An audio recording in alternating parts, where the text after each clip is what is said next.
ไม่สามารถที่จะนำให้บุตรเข้าใกล้พระศาสนาได้ก่อนจะสิ้นชีวิตบิดาก็ให้โอวาทบุตรว่าลูกควรลุกแต่เช้าตรู่แล้วนอบน้อมทิศทั้งหลายทั้งบิดาประสงค์ว่าหากพระพุทธองค์หรือพระสาวกทั้งหลายเข้าไปบิณฑบาตก็จะได้เห็นการกระทำเช่นนั้นแล้วก็จะได้ชี้แจงให้บุตรเกิดความเข้าใจความหมายของการไหว้ทิศในทางที่ถูกที่ควรสิงคารกบุตรก็จะได้บังเกิดความศรัทธาเลื่อมใสในพระศาสนาสิงคารกบุตรไม่เข้าใจแล้วก็ไม่ทราบจุดมุ่งหมายของบิดาผู้เป็นพ่อหลังจากบิดาสิ้นชีวิตแล้วเขาก็ออกไปประคองอัญชลีมีผ้าเปียกมีผมเปียกนอบน้อมทิศทั้งหลายอยู่ทุกเช้าตามคำสั่งของบิดาผู้เป็นพ่อตลอดมาพระผู้มีพระภาคเจ้าเสด็จออกมาบิณฑบาตตรัสถามความเป็นมาของการกระทำเช่นนั้นสิงคารกบุตรจึงทูลถึงคำสั่งของบิดาผู้เป็นพ่อให้ทรงทราบพระพุทธองค์ทรงแนะนำสิงคารกบุตรจึงกราบทูลขอประทานโอกาสให้พระองค์ทรงแสดงการนอบน้อมทิศทั้งหลายในวินัยของพระอริยเจ้าพระผู้มีพระภาคเจ้าทรงแสดงการละกรรมกิเลส4ประการคือปาณาติบาตการฆ่าสัตว์อทินนาทานการลักทรัพย์การเมตุมิจฉาจารการประพฤติผิดในกามและมุสาวาทการกล่าวคำเท็จไม่เสพทางเสื่อมแห่งโภคะ6ก็คืออบายมุข6ก็เป็นทางแห่งนักเลงสุราชอบเที่ยวกลางคืนชอบเที่ยวดูการละเล่นการพนันคบคนชั่วเป็นมิตรเกียจคร้านในการทำการงานแล้วทรงตรัสการนอบน้อมทิศทั้งหลายว่าบิดามารดาเป็นทิศเบื้องหน้าคือทิศตะวันออกอาจารย์เป็นทิศเบื้องขวาคือทิศใต้บุตรภรรยาเป็นทิศเบื้องหลังคือทิศตะวันตกมิตรอมาตย์เป็นทิศเบื้องซ้ายคือทิศเหนือทาสกรรมกรเป็นทิศเบื้องต่ำสมณพราหมณ์เป็นทิศเบื้องบนนี่คือทิศทั้งหลายในวินัยของพระอริยเจ้าที่ควรนอบน้อมคฤหัสถ์ในตระกูลผู้ไม่ประมาทควรนอบน้อมทิศเหล่านี้จะมีแต่ความเจริญไม่มีความเสื่อมพระผู้มีพระภาคเจ้าตรัสดังนี้แล้วสิงคารกบุตรขอแสดงตนเป็นอุบาสกพูดถึงพระรัตนตรัยเป็นสรณะตลอดชีวิตจากนั้นพระพุทธองค์จึงเสด็จเข้าไปในกรุงราชคฤห์เพื่อบิณฑบาตขณะที่พระผู้มีพระภาคเจ้ายังประทับอยู่ณกรุงราชคฤห์นางสิริมาธิดาของนางสารวดีคณิกาซึ่งเป็นน้องสาวของหมอชีวโกมารพัสฟังพระธรรมเทศนาของพระพุทธองค์แล้วได้บรรลุโสดาบันนางก็ได้นิมนต์ภิกษุถวายนิตยพัสในเรือนเป็นประจำภิกษุรูปหนึ่งได้ยินภิกษุที่ไปรับนิตยพัสสนทนากันถึงเรื่องความงามของนางสิริมาบังเกิดราคะทั้งที่ยังไม่เคยเห็นนางเลยจนไม่เป็นอันบำเพ็ญสมณธรรมต่อมาไม่นานนางสิริมาก็ถึงแก่กาละตายลงไปบังเกิดเป็นเทวีของท้าวสุยามะในยามาภพสวรรค์ชั้นที่3พระราชาส่งอมาตย์ไปทูลถามเรื่องนางสิริมากระทำกาละตายแล้วแก่พระศาสดาพระองค์ขอให้ระงับการชาปนกิจสรีระของนางไว้ก่อนด้วยประสงค์จะแสดงอสุภกรรมฐานที่ไม่งามแก่ภิกษุทั้งหลายในวันที่4เมื่อร่างของนางเริ่มขึ้นอืดพองเรียกว่าอืดด้วยพองด้วยพระราชาจึงประกาศให้เราชนไปดูร่างของนางสิริมาตั้งราคาว่าหากผู้ใดให้ทรัพย์500 กหาปณะก็จงเอาร่างของนางไป ไม่มีผู้ใดยอมรับแม้กระทั่งจะยกให้เปล่าๆพระศาสดาพาภิกษุไปดูสรีระของนางสิริมาแล้วก็ทรงโอวาทภิกษุเหล่านั้นด้วยกรรมฐานที่ทำให้หลุดพ้นโดยการแสดงไตรลักษณ์และก็ทรงปรารภอาการ32ว่าร่างกายนี้ประกอบด้วยกระดูกเส้นเอ็นฉาบไว้ด้วยหนังและเนื้อเป็นต้นเมื่อใดที่สิ้นชีพตายลงปราศจากไออุ่นและวิญญาณถูกทิ้งไว้ในป่าช้าดุจท่อนไม้ที่ไร้ประโยชน์ญาติทั้งหลายย่อมไม่ห่วงใยอันปุถุชนผู้เป็นพาลปราศจากจักษุคือปัญญาย่อมไม่เห็นสิ่งเหล่านี้ตามที่เป็นจริงพากันเศร้าโศกอะไรในท่อนไม้ที่ไร้ประโยชน์นั้นในเวลาจบเทศนามีผู้ตรัสรู้ธรรมมากมายสิริมาเทพกัญญาก็ได้บรรลุอนาคามิผลส่วนภิกษุรูปนั้นดำรงอยู่ในโสดาปัตติผลสมัยนั้นท่านพระมหากัสสปะอาพาธหนักป่วยหนักพำนักอยู่ที่ถ้ำปิภริครั้นในเวลาเย็นพระผู้มีพระภาคเจ้าออกจากที่พักกลางวันเสด็จไปเยี่ยมพระมหากัสสปะตรัสถามว่ากัสสปะเธอพอทนได้หรือพอยังอัตภาพให้เป็นไปได้หรือทุกขเวทนาส่างลงไม่กำเริบหรือพระมหากัสสปะกราบทูลว่าข้าพระองค์ทนไม่ได้ข้าพระองค์มีทุกขเวทนาอย่างแรงกล้ายังกำเริบไม่ส่างลงเลยพระเจ้าข้าพระพุทธองค์ตรัสว่ากัสสปะโพชฌงค์7ก็ได้แก่สติสัมโพชฌงค์ธรรมวิจยะสัมโพชฌงค์วิริยะสัมโพชฌงค์ปีติสัมโพชฌงค์ปัสสัทธิสัมโพชฌงค์สมาธิสัมโพชฌงค์อุเบกขาสัมโพชฌงค์อันเรากล่าวไว้ชอบแล้วทำให้มากแล้วย่อมเป็นไปเพื่อความรู้ยิ่งเพื่อตรัสรู้เพื่อนิพพานพระมหากัสสปะฟังแล้วทูลว่าข้าแต่พระองค์ผู้เจริญโพชฌงค์ดีแท้โพชฌงค์ดีแท้พระเจ้าข้า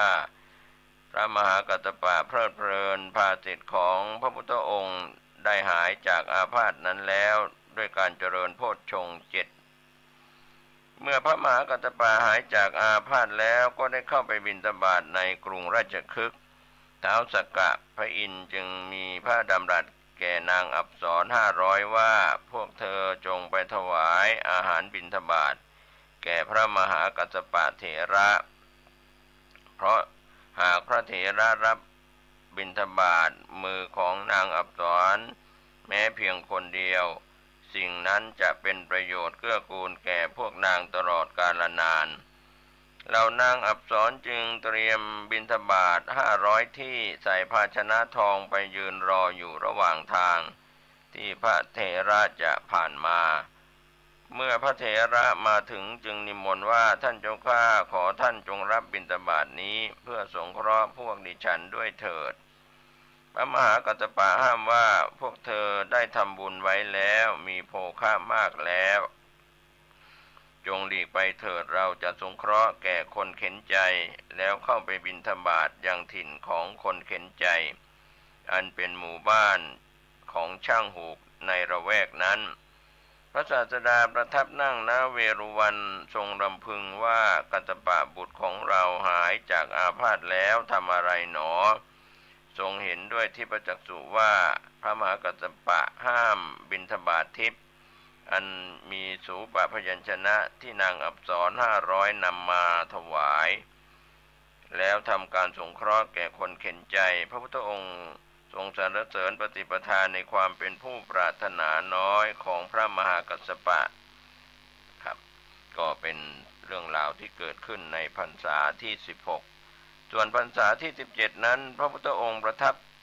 พรรษาณเวรุวันวิหารกรุงราชคฤห์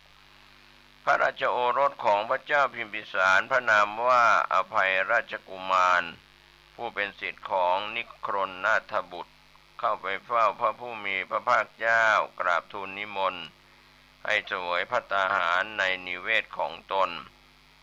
เพื่อทูลถามปัญหาตามที่นิครนนาถบุตรเสี่ยมสอน ด้วยหวังว่าสมณโคดมจะไม่สามารถตอบปัญหานั้นได้อภัยราชกุมารทูลถามว่าข้าพระองค์ใคร่ขอทราบว่าพระองค์เคยตรัสวาจาอันไม่เป็นที่รักไม่เป็นที่พอใจของผู้อื่นบ้างหรือไม่พระพุทธองค์ตรัสว่าปัญหาข้อนี้จะวิจัชนาว่าเคยหรือไม่เคยโดยส่วนเดียวมิได้เพราะวาจาใดไม่จริงไม่ประกอบด้วยประโยชน์ไม่เป็นที่พอใจของบุคคลอื่นตถาคตไม่กล่าววาจานั้นวาจาใดไม่จริงไม่ประกอบด้วยประโยชน์แต่เป็นที่พอใจของบุคคลอื่นตถาคตไม่กล่าววาจานั้นวาจาใดจริงประกอบด้วยประโยชน์แต่ไม่เป็นที่พอใจของบุคคลอื่นตถาคตรู้เวลาที่จะกล่าววาจาคำพูดนั้นวาจาใดจริงประกอบด้วยประโยชน์และเป็นที่พอใจของบุคคลอื่นตถาคตจึงจะกล่าววาจาคำพูดนั้นเมื่อพระพุทธองค์ตรัสดังนั้นแล้วอภัยราชกุมารก็ได้ปฏิญญาณตนขอถึงพระพุทธองค์พระธรรมและพระสงฆ์ว่าเป็นที่พึ่งขอเป็นอุบาสกผู้ถึงสรณะตลอดชีวิตตั้งแต่บัดนี้เป็นต้นไปสมัยหนึ่งพระพุทธองค์ประทับอยู่ที่เวรุวันวิหารท่านพระทัพพระมันลบุตรมาเข้าเฝ้าทูลลาว่าบัดนี้เป็นการนิพพานของข้าพระองค์พระเจ้าข้าพระพุทธองค์ตรัสว่าทัพพระเธอจงสำคัญเวลาอันควรณบัดนี้เถิดท่านพระทัพพระมันลบุตรถวายบังคมพระผู้มีพระภาคเจ้าทำประทักษิณแล้วเข้าสมาบัติมีเตโชธาตุไฟเป็นอารมณ์อยู่กลางอากาศออกจากสมาบัติแล้วนิพพานสรีระถูกไฟเผาไหม้อยู่เท่าไม่ปรากฏเลยเขม่าก็ไม่ปรากฏเหมือนน้ำมันที่ถูกไฟเผาไหม้อยู่พระผู้มีพระภาคเจ้าทรงเปล่งอุทานว่ารูปกายได้สลายแล้วเวทนาทั้งปวงสงบแล้วสัญญาดับแล้วสังขารทั้งหลายสงบแล้ววิญญาณถึงความตั้งอยู่ไม่ได้แล้วพระศาสดาทรงเปล่งอุทานเพราะความที่ขันธ์ห้าของท่านพระทัพมันลบุตรเถระดับสนิทหาปฏิสนธิเกิดอีกไม่มีเหมือนประทีปที่หมดเชื้อโสปากะถือกำเนิดและเติบโตในป่าช้าในกรุงราชคฤห์เมื่อโสปากะอายุได้4 เดือนบิดาก็สิ้นชีวิตเลี้ยงไว้จนอายุได้7 ขวบวันหนึ่งโกรธเพราะทะเลาะกับลูกของตนจึงนำไปยังป่าช้าผูกมือของโสปากะกับร่างของคนตายด้วยหวังให้สุนัขจิ้งจอกกัดกินแต่เพราะผลบุญของโสปากะซึ่งเป็นผู้มีภพครั้งสุดท้ายจึงไม่มีสิ่งใดทำอันตรายได้ในเวลาเที่ยงคืนโสปากะก็เพ้อว่าคติของเราผู้ไม่มีคติจะเป็นอย่างไรเผ่าพันธุ์ของเราผู้ไม่มีเผ่าพันธุ์จะมีใครจะช่วยเราผู้ถูกผูกอยู่ในท่ามกลางป่าช้านี้ในเวลานั้นพระศาสดาทรงเห็นอุปนิสัยพระอราหันต์ของโสปากะจึงทรงแผ่พระโอภาสไปยังเด็กนั้นแล้วก็ตรัสว่ามาเถิดโสปากะอย่ากลัวเลยเธอจงดูแลตถาคตเราจะยังเธอให้ข้ามพ้นไปดุจพระจันทร์พ้นจากปากราหูในเวลาจบพระคาถาโสปากะก็บรรลุเป็นพระโสดาบันได้ไปยืนอยู่ตรงหน้าพระคันธกุฎีของพระพุทธองค์มารดาแม่ของโสปากะเมื่อไม่เห็นบุตรของตนจึงถามเมื่อถามแล้วไม่ยอมบอกความเป็นไปของบุตรนางจึงไปยังสำนักของพระศาสดาเพื่อทูลถามพระผู้มีพระภาคเจ้าทรงปกปิดโสปากะไว้ด้วยพระพุทธานุภาพเมื่อนางถามถึงบุตรพระพุทธองค์ตรัสว่าบุตรก็ดีบิดาพ่อก็ดีเผ่าพันธุ์ก็ดีญาติก็ดีย่อมไม่มีใครต้านทานได้เมื่อความตายมาถึง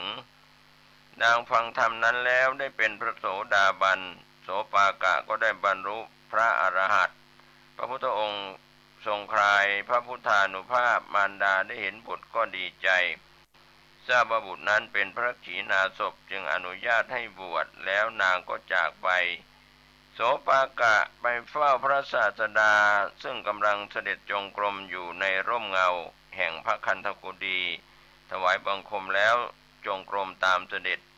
พระผู้มีพระภาคเจ้าประสงค์จะอนุญาตอุปสมบทแก่เธอขณะนั้นโสปากะมีอายุเพียง7 ขวบจึงมีดำรัสถามปัญหา10 ข้อที่เรียกว่ากุมารปัญหาพระศาสดาทรงพอพระทัยในการพยากรณ์ปัญหาของโสปากะจึงทรงอนุญาตการอุปสมบทแก่สามเณรพระพุทธองค์ตรัสว่าดูก่อนโสปากะการวิสัชนาปัญหานี้เป็นการอุปสมบทของเธออุปสมบทนั้นจึงชื่อว่าปัญหาพยากรณูปสัมปทาคือการอุปสมบทด้วยการพยากรณ์ปัญหาหรือที่เรียกว่ากุมารปัญหา10 ข้อพระพุทธองค์ตรัสถามว่าอะไรชื่อว่า1โสปากะทูลว่าอาหารเพราะสัตว์ทั้งหลายสัตว์ทั้งปวงตั้งอยู่ด้วยอาหารอะไรชื่อว่า2โสปากะนามและรูปอะไรชื่อว่า3โสปากะเวทนา3อะไรชื่อว่า4โสปากะกล่าวว่าอริยสัจ4อะไรชื่อว่า5โสปากะกล่าวตอบว่าอุปาทานขันธ์5อะไรชื่อว่า6โสปากะตอบว่าอายตนะภายใน6อะไรชื่อว่า7โสปากะตอบว่าโพชฌงค์7อะไรชื่อว่า8โสปากะตอบว่าอริยมรรคมีองค์8อะไรชื่อว่า9โสปากะตอบว่าสัตวาส9ที่อยู่ของสัตว์อะไรชื่อว่า10โสปากะตอบว่าผู้ประกอบด้วยองค์10เรียกว่าพระอรหันต์ผู้ประกอบด้วยองค์10ก็ได้แก่สัมมาทิฏฐิความเห็นชอบสัมมาสังกัปปะดำริชอบ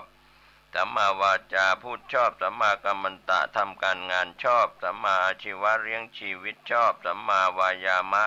พยายามชอบสัมมาสติตั้งสติมั่นชอบสัมมาสมาธิมี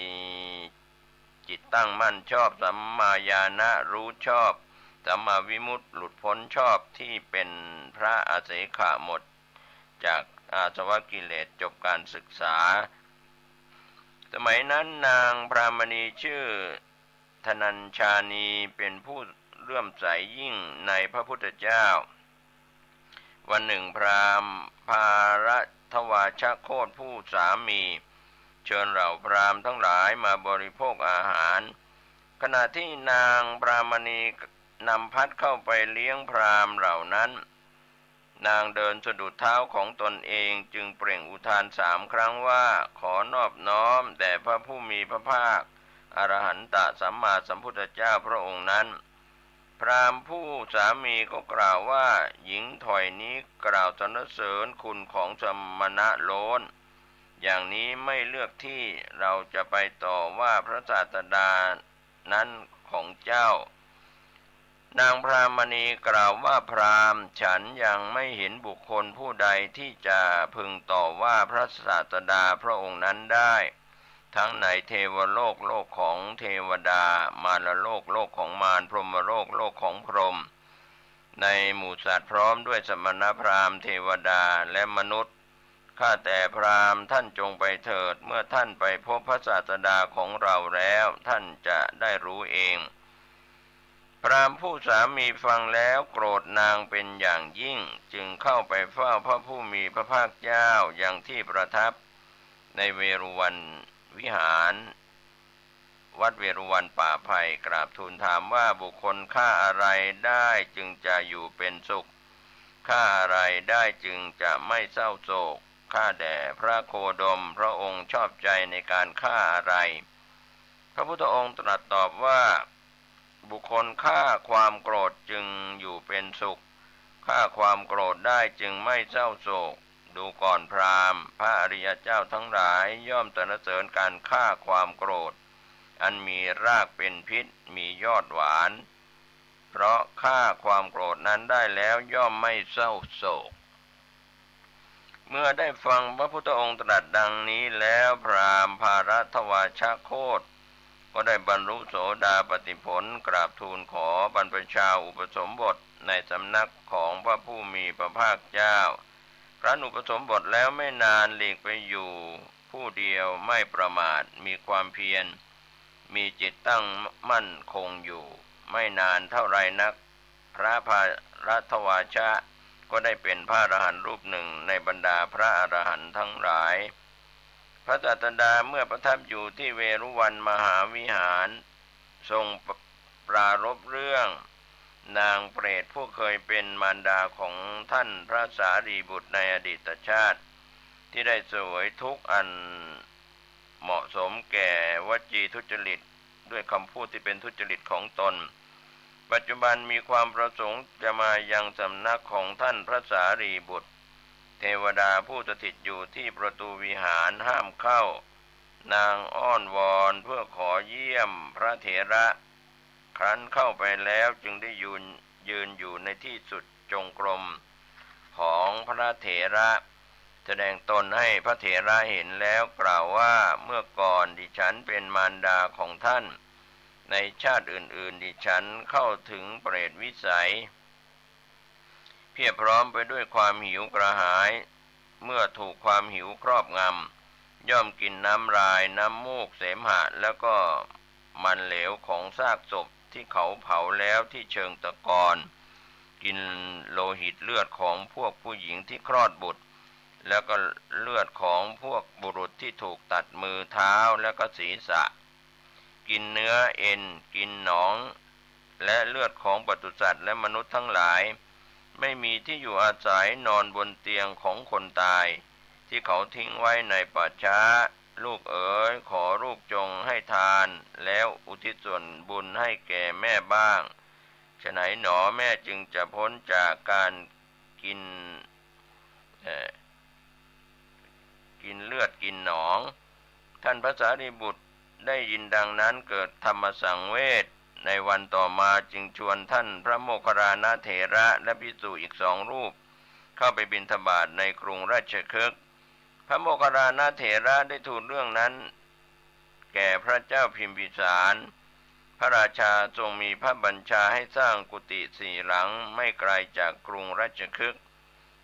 ในที่อันสมบูรณ์ด้วยร่มเงาและน้ำเมื่อกุฏิเสร็จแล้วจัดเตรียมพรีกรรมทั้งหมดมีข้าวน้ำผ้าและบริขารทุกอย่างที่สมบูรณ์แก่ภิกษุสงฆ์ที่มาจากทิศทั้ง4มีพระพุทธเจ้าเป็นประธานแล้วมอบถวายสิ่งทั้งหมดนั้นแก่ท่านพระสารีบุตร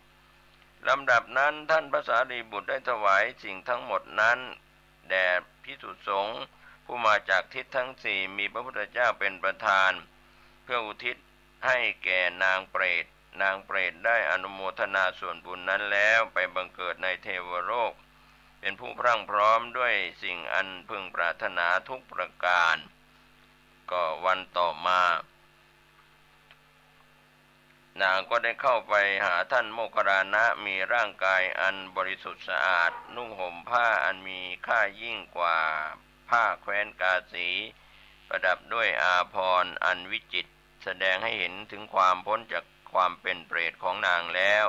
พระโมคคัลลานะเถระกราบทูลความนั้นแด่พระศาสดาพระองค์ทรงกระทำเรื่องของนางเปรตให้เป็นต้นเหตุในการแสดงธรรมแก่บริษัททั้งหลายการเทศหรือว่าเทศนานั้นมีประโยชน์แก่มหาชนเป็นจำนวนมากนะครับก็เป็นเรื่องราวที่พระสารีบุตรได้อุทิศส่วนกุศลให้กับเปรตซึ่งเป็นอดีตแม่ของตนในอดีตชาตินะครับก็เป็นเรื่องราวที่การอยู่จำพรรษาของพระพุทธองค์ยังไม่จบลงวันนี้ผมเกษตรเพชรสำริดวิทยากรแบ่งปันความคิดเรื่องของพุทธกิจ45 พรรษาก็เป็นส่วนที่นำเล่ามาถึงพรรษานี้นะครับก็ถือว่าเป็นเรื่องราวที่เป็นพรรษาที่17พระพุทธองค์ประทับอยู่หน้าเวรุวันวิหารกรุงราชคฤห์ก็ติดตามศึกษาได้ในคราวหน้าขอทุกคนทุกท่าน ประสบสุขและโชคดีพ้นจากความทุกข์กายทุกข์ใจในอบายภูมิทั้งสี่โดยทั่วหน้ากันสวัสดีครับผู้ฟังธรรมวัดดอนจันทร์ทุกท่านการเปลี่ยนแปลงได้ปรากฏเกิดขึ้นกับชีวิตของเราการเปลี่ยนแปลงหมายถึงฤดูร้อนได้ปรากฏส่งผลให้คนทุกคนทั่วประเทศไทยมีความรู้สึกว่าร้อนฤดูร้อนได้ปรากฏเกิดขึ้นบุคคลใดเข้าใจเท่าทันยอมรับการเปลี่ยนแปลงของฤดูร้อนสุขภาพดีอายุยืนบุคคลใดไม่เข้าใจไม่เท่าทันไม่ยอมรับการเปลี่ยนแปลงของฤดูร้อนสุขภาพไม่ดีประสบปัญหาของสุขภาพตลอดเวลาขอให้ท่านทั้งหลายได้เข้าใจว่าความจริงนั้นเราจำเป็นต้องอาศัยธรรมะของพระพุทธเจ้าถ้าเราเข้าใจคำว่าการเปลี่ยนแปลงชีวิตของเราก็จะปกติตลอดกาลถ้าเราเข้าใจคำว่าการเปลี่ยนแปลงสุขภาพเราดีตลอดถ้าเราเข้าใจคำว่าการเปลี่ยนแปลงเราจะมีความสุขตลอดกาลถ้าเราเข้าใจการเปลี่ยนแปลงเราจะพัฒนาง่ายแก้ปัญหาได้ง่ายถ้าเราเข้าใจการเปลี่ยนแปลงสภาวะจิตใจของเราจะปกติตลอดกาลคำว่าการเปลี่ยนแปลงมันเป็นกฎของชีวิตมันเป็นกฎของชีวิตของเราอยู่ภายใต้การเปลี่ยนแปลงของฤดูกาลเช่นฤดูร้อนกำลังปรากฏเกิดขึ้นกับชีวิตของเราชีวิตของเราประสบกับความร้อนที่ปรากฏกระทบกายเมื่อความร้อนปรากฏกระทบกายสภาวะจิตเราก็จะโมโหจะหงุดหงิดจะอึดอัดเพราะความร้อนส่งผลให้ทำลายสุขภาพจิตของเราความร้อนทำลายสุขภาพของเราเพราะฉะนั้นการเปลี่ยนแปลงได้ปรากฏเกิดขึ้นความร้อนฤดูร้อนเราจะเห็นได้นอนก็เกิดความรู้สึกเป็นทุกข์ตื่นเราก็รู้สึกเป็นทุกข์ออกจากบ้านออกจากเรือนก็รู้สึกว่าทุกข์เพราะความร้อนปรากฏเกิดขึ้นมาแล้วเป็นล้านปีไม่ได้เกิดขึ้นวันนี้พรุ่งนี้เพราะฉะนั้นความร้อนก็เป็นการเปลี่ยนแปลงที่ปรากฏเกิดขึ้นกับชีวิตของเราถ้าเราเข้าใจการเปลี่ยนแปลงชีวิตเราสุขภาพดีอายุยืนเช่นคนบางคนก็จะเจ็บป่วยฤดูร้อนคนบางคนโรคภัยไข้เจ็บจะปรากฏเกิดขึ้นกับฤดูร้อนเมื่อฤดูร้อนเข้ามาถึงเราก็ต้องป้องกันเตรียมตัวต้อนรับการเปลี่ยนแปลงของฤดูร้อนเราจะเป็นต้องเตรียมตัวต้อนรับการเปลี่ยนแปลงของฤดูหนาวบางคนก็ป่วยฤดูหนาวบางคนก็ป่วยฤดูร้อนบางคนก็เจ็บป่วยฤดูฝนเนี่ยภายใน3 ฤดูนี่บางคนก็ดีใจบางคนก็เสียใจในฤดูกาลนั้นที่เกิดการที่ปรากฏเกิดขึ้นกับชีวิตของเราภาษาพระพุทธเจ้าว่าเป็นอนิจจังหมายถึงการเปลี่ยนแปลงได้แก่อารมณ์ความรู้สึกว่าทุกข์ความรู้สึกว่าสุขทั้งความทุกข์และความสุขมันเปลี่ยนแปลงทุกลมหายใจเมื่อเรารู้ว่าการเปลี่ยนแปลงเป็นผู้บ่อนทำลายคุณภาพชีวิตของเราความสุขเป็นผู้บ่อนทำลายคุณภาพชีวิตของเราความทุกข์ก็บ่อนทำลายคุณภาพชีวิตของเราเหตุใดความสุขบ่อนทำลายเพราะสุขมันเกิดแล้วมันจากพอมันจากเราก็ไม่สบายใจนั่นแหละสุขก็บ่อนทำลายคุณภาพชีวิตของเราทุกข์เกิดขึ้นแล้วทำไมเราถึงทุกข์เพราะเราไม่เข้าใจ สุขเกิดแล้วมันก็จากทำไมทุกข์เกิดแล้วมันไม่จากเพราะฉะนั้นท่านทั้งหลายได้ฟังธรรมะวัดดอนจันทร์ได้ใช้หลักปัญญาเป็นผู้พิจารณาชีวิตสุขเราจะไม่ให้เกิดขึ้นในจิตใจทุกข์ก็ไม่ให้เกิดขึ้นในจิตใจชีวิตของเราจิตใจของเราต้องอยู่เหนือความทุกข์ต้องอยู่เหนือความสุขความสุขความทุกข์ไม่ให้ปรากฏเกิดขึ้นกับชีวิตของเราชีวิตของเราต้องอยู่เหนือความรู้สึกว่าทุกข์และสุขชีวิตของเราต้องเป็นอิสระชีวิตเราจะเป็นอิสระได้ต้องอาศัยปัญญาบุรุษสตรีผู้เจริญด้วยปัญญาจะอยู่เหนือการเปลี่ยนแปลงบุรุษสตรีผู้เจริญด้วยปัญญาจะไม่มีเหตุผลกับการเปลี่ยนแปลงบุรุษสตรีผู้เจริญด้วยปัญญาจะอยู่เหนือเหตุการณ์ฤดูกาลต่างๆที่เกิดการเปลี่ยนแปลงดังคำว่าชีวิตอยู่ได้ด้วยความเข้าใจชีวิตอยู่ได้ด้วยความเข้าใจเมื่อเราเข้าใจสภาวะจิตใจแล้วก็สงบก็ขอฝากให้ท่านทั้งหลายได้สนใจใส่ใจคำว่าการเปลี่ยนแปลงเมื่อการเปลี่ยนแปลงมันเกิดเราจะต้องระงับเราจะต้องยุติการเปลี่ยนแปลงนั้นให้ไวที่สุดก็ขอให้ท่านทั้งหลายใช้ธรรมะโดยเฉพาะปัญญาเป็นตัวกำจัดเป็นตัวระงับเป็นตัวยุติความโลภความโกรธความหลงอารมณ์จิตใจที่เราเกิดภาวะการเปลี่ยนแปลงทุกลมหายใจขอให้ทั้งหลายมีสติมีสมาธิมีปัญญาเอาสติเอาสมาธิเอาปัญญาไปกำกับกำหนดการดำเนินชีวิตของเราก็จะปกติตลอดกาลข่าวสารเพื่อการประชาสัมพันธ์ด้วยทางวัดชัยสถานป่าเจ้าน้อยตำบลสันปุโรยอำเภอดอยสะเก็ดจังหวัดเชียงใหม่ปัจจุบันก็มีพระครูประภัสชัยคุณเป็นเจ้าอาวาสวัดชัยสถานป่าเจ้าน้อยเป็นเจ้าคณะตำบลสันปุโรยเขต 2พร้อมศรัทธาของวัดชัยสถานทุกหลังคาเรือนญาติธรรมทางใกล้ทางไกลเชิญผู้ใจบุญร่วมในพิธีพุทธาภิเษกพระประธานยกช่อฟ้าเอกยอดฉัตรชัยมงคลอุโบสถวันอาทิตย์ที่ 7 เมษายนพุทธศักราช 2562 10 นาฬิกามีพิธีขบวนแห่ช่อฟ้าเอกฉัตรชัยมงคล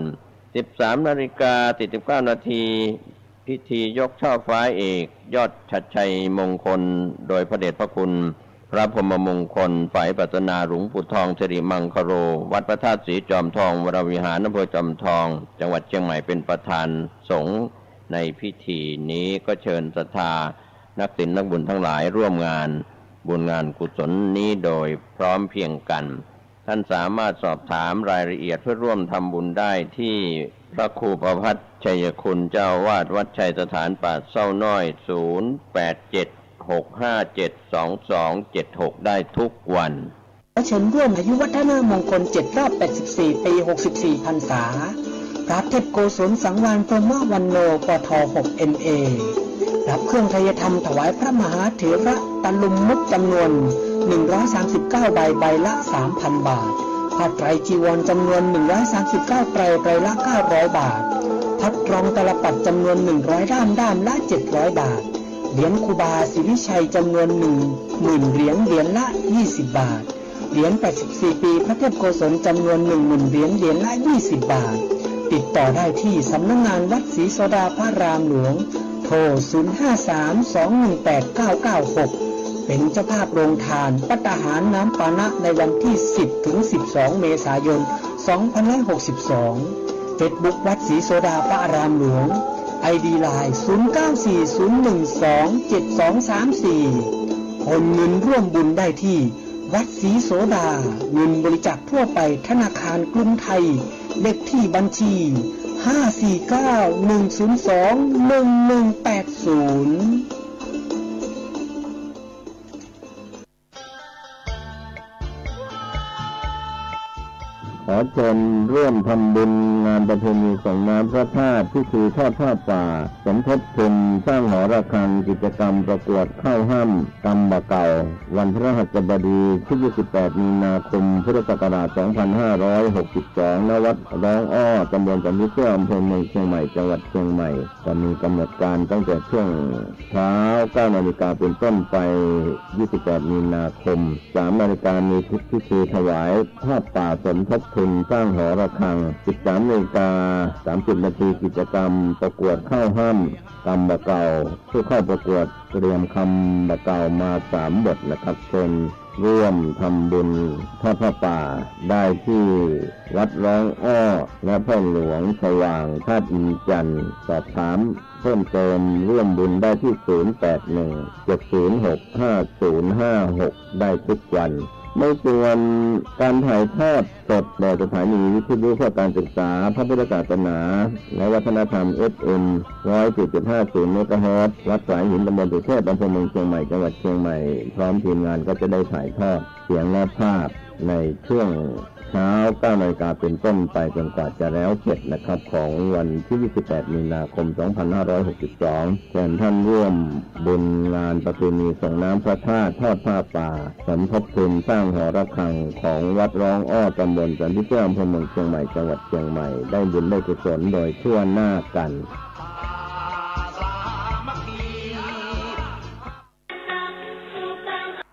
สวัสดีครับท่านผู้ฟังที่เคารพการแบ่งปันความคิดดีๆเล่าเรื่องพุทธกิจ45 พรรษาวันนี้ผมกาเศษเพชรสำริดผู้ดำเนินรายการก็นำเรื่องราวต่างๆที่นำเสนอสืบต่อกันมาเป็นพรรษาที่45เป็นพรรษาสุดท้ายนะครับก็เล่าเรื่องถึงที่พระผู้มีพระภาคเจ้าตรัสกับพระอานนท์ว่าอานนท์ในการทั้งสองกายของตถาคตย่อมบริสุทธิ์ฉวีวันผุดผ่องยิ่งก็คือช่วงที่ราตรีที่ตถาคตตรัสรู้พระอนุตตรสัมมาสัมโพธิญาณราตรีค่ำคืนที่ตถาคตปรินิพพานด้วยอนุปาทิเสสนิพพานอานนท์ในปัจฉิมยามแห่งราตรีนี้ตถาคตจะปรินิพพานระหว่างไม้สาระคู่ในสารวันแห่งมัลลกษัตริย์เมืองกุสินารามาเถิดอานนท์เราจะไปยังกกุฑานาทีเมื่อเสด็จไปถึงกกุฑานาทีทรงสงฆ์ทรงดื่มแล้วเสด็จไปยังอัมพวันตรัสกับพระจุนทกะว่าดูก่อนจุนทกะท่านช่วยปูผ้าสังคติพับเป็น4 ชั้นให้เราเหนื่อยนักจะนอนแล้วทรงมนสิการอุทธานสัญญามนสิการนอนพักชั่วครู่แล้วจะเสด็จเดินทางต่อโดยมีพระจุนทกะนั่งเฝ้าอยู่เบื้องพระพักตร์ครั้งนั้นพระพุทธองค์รับสั่งกับพระอานนท์ว่าบางทีอาจจะมีผู้ทำความร้อนใจให้เกิดแก่นายจุนทะกัมมารบุตรในภายหลังได้ว่าตถาคตบริโภคบิณฑบาตของเธอแล้วปรินิพพานอานนท์เธอจงช่วยบรรเทาความร้อนใจของจุนทะกัมมารบุตรด้วยคำของเราว่าตถาคตบริโภคบิณฑบาตใดแล้วตรัสรู้อนุตตรสัมมาสัมโพธิญาณตถาคตบริโภคบิณฑบาตใดแล้วปรินิพพานด้วยอนุปาทิเสสนิพพานบิณฑบาต2 คราวนี้มีผลเสมอกันมีอานิสงส์เสมอกันมีผลใหญ่กว่ามีอานิสงส์ใหญ่กว่าบิณฑบาตอื่นๆกรรมที่นายจุนทกมารบุตรสั่งสมแล้วเป็นไปเพื่ออายุวันนะสุขยศสวรรค์และเป็นไปเพื่อความใหญ่ยิ่งเวลาต่อมานางสุชาดาและก็นายจุนทะได้สดับว่าพระศาสดาตรัสเช่นนั้นก็หวนระลึกถึงผลแห่งทานของตนแล้วบังเกิดปีติโสมนัสเป็นอย่างยิ่ง จากนั้นก็ตรัสกับพระอานนท์ว่าเราจะข้ามไปยังฝั่งโน้นแห่งแม่น้ำหิรัญวดี เมื่อถึงสารวันอันเป็นที่แวะพักแห่งพวกมันรกษัตริย์เมืองกุสินารา มีรับสั่งให้พระอานนท์จัดที่ประทับระหว่างไม้สาระคู่หันศีรษะไปทางทิศอุดร ตรัสว่าเราเหนื่อยแล้วจะนอนแล้วทรงบรรทมอนุฐานะไสยาก็คือนอนแล้วไม่ลุกขึ้นอีกครั้งนั้นไม้สาระทั้งคู่เผ็ดดอกบานสะพรั่งร่วงหล่นโปรยปลายลงยังพระสรีระของพระตถาคตเพื่อบูชาดอกมณฑารพจุรนแห่งจันทร์อันเป็นของทิพย์ได้ตกลงมาจากอากาศเพื่อบูชาพระตถาคตสังคีตาอันเป็นทิพย์ก็บรรเลงเป็นไปในอากาศเพื่อบูชาพระพุทธองค์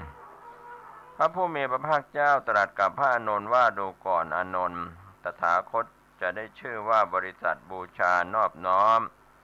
ด้วยสิ่งสักการะประมาณเท่านี้ก็หามิได้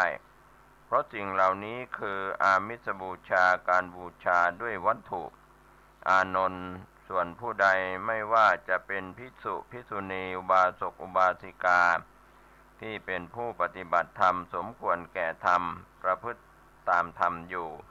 ผู้นั้นชื่อว่าได้สักการะเคารพบูชาตถาคตด้วยธรรมบูชาซึ่งเป็นการบูชาอันยอดเยี่ยมครั้งนั้นพระอุปาวานะยืนถวายงานพัดอยู่ต่อเบื้องพระพักตร์พระพุทธองค์ก็มีรับสั่งให้พระอุปวานะหลีกไปพระอานนท์สงสัยก็ทูลถามถึงเหตุที่ตรัสเช่นนั้นพระพุทธองค์ตอบว่าเพื่อโปรดโอกาสให้แก่เราเทพยดาได้เข้ามาเฝ้าโดยใกล้ชิดพระอานนท์ก็ทูลถามว่าในปัจจุบันภิกษุจากทิศต่างๆจะพากันมาเฝ้าเพื่อพบเห็นพระองค์ต่อเมื่อพระองค์ล่วงไปแล้วพวกข้าพระองค์จะมีสิ่งใดสำหรับเป็นที่ควรเห็นเพื่อระลึกถึงพระองค์พระเจ้าข้าพระผู้มีพระภาคเจ้าตรัสว่าสังเวทนียสถานสี่คือสถานที่ตถาคตประสูติสถานที่ตถาคตตรัสรู้อนุตตรสัมมาสัมโพธิญาณสถานที่ตถาคตยังธรรมจักให้เป็นไปสถานที่ตถาคตปรินิพพานสังเวชนียสถานสี่แห่งนี้แหละเป็นที่ควรเห็นควรระลึกของบริษัทสี่ผู้มีศรัทธาในพระศาสนาชนเหล่าใดจาริกไปยังสถานที่เหล่านี้ด้วยจิตใจที่เลื่อมใสคั้นทำการะตายลงก็จะเข้าถึงสุคติโลกสวรรค์เป็นแน่แท้พระพุทธองค์ตรัสกับพระอานนท์ต่อไปว่า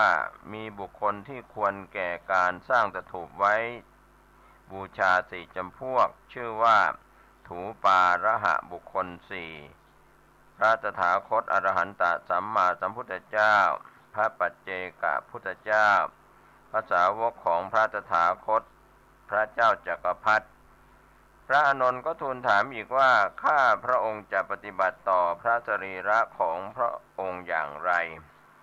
พระศาสดาตรัสตอบว่าพวกเธออย่าขวนขวายในเรื่องสรีระของเราเลย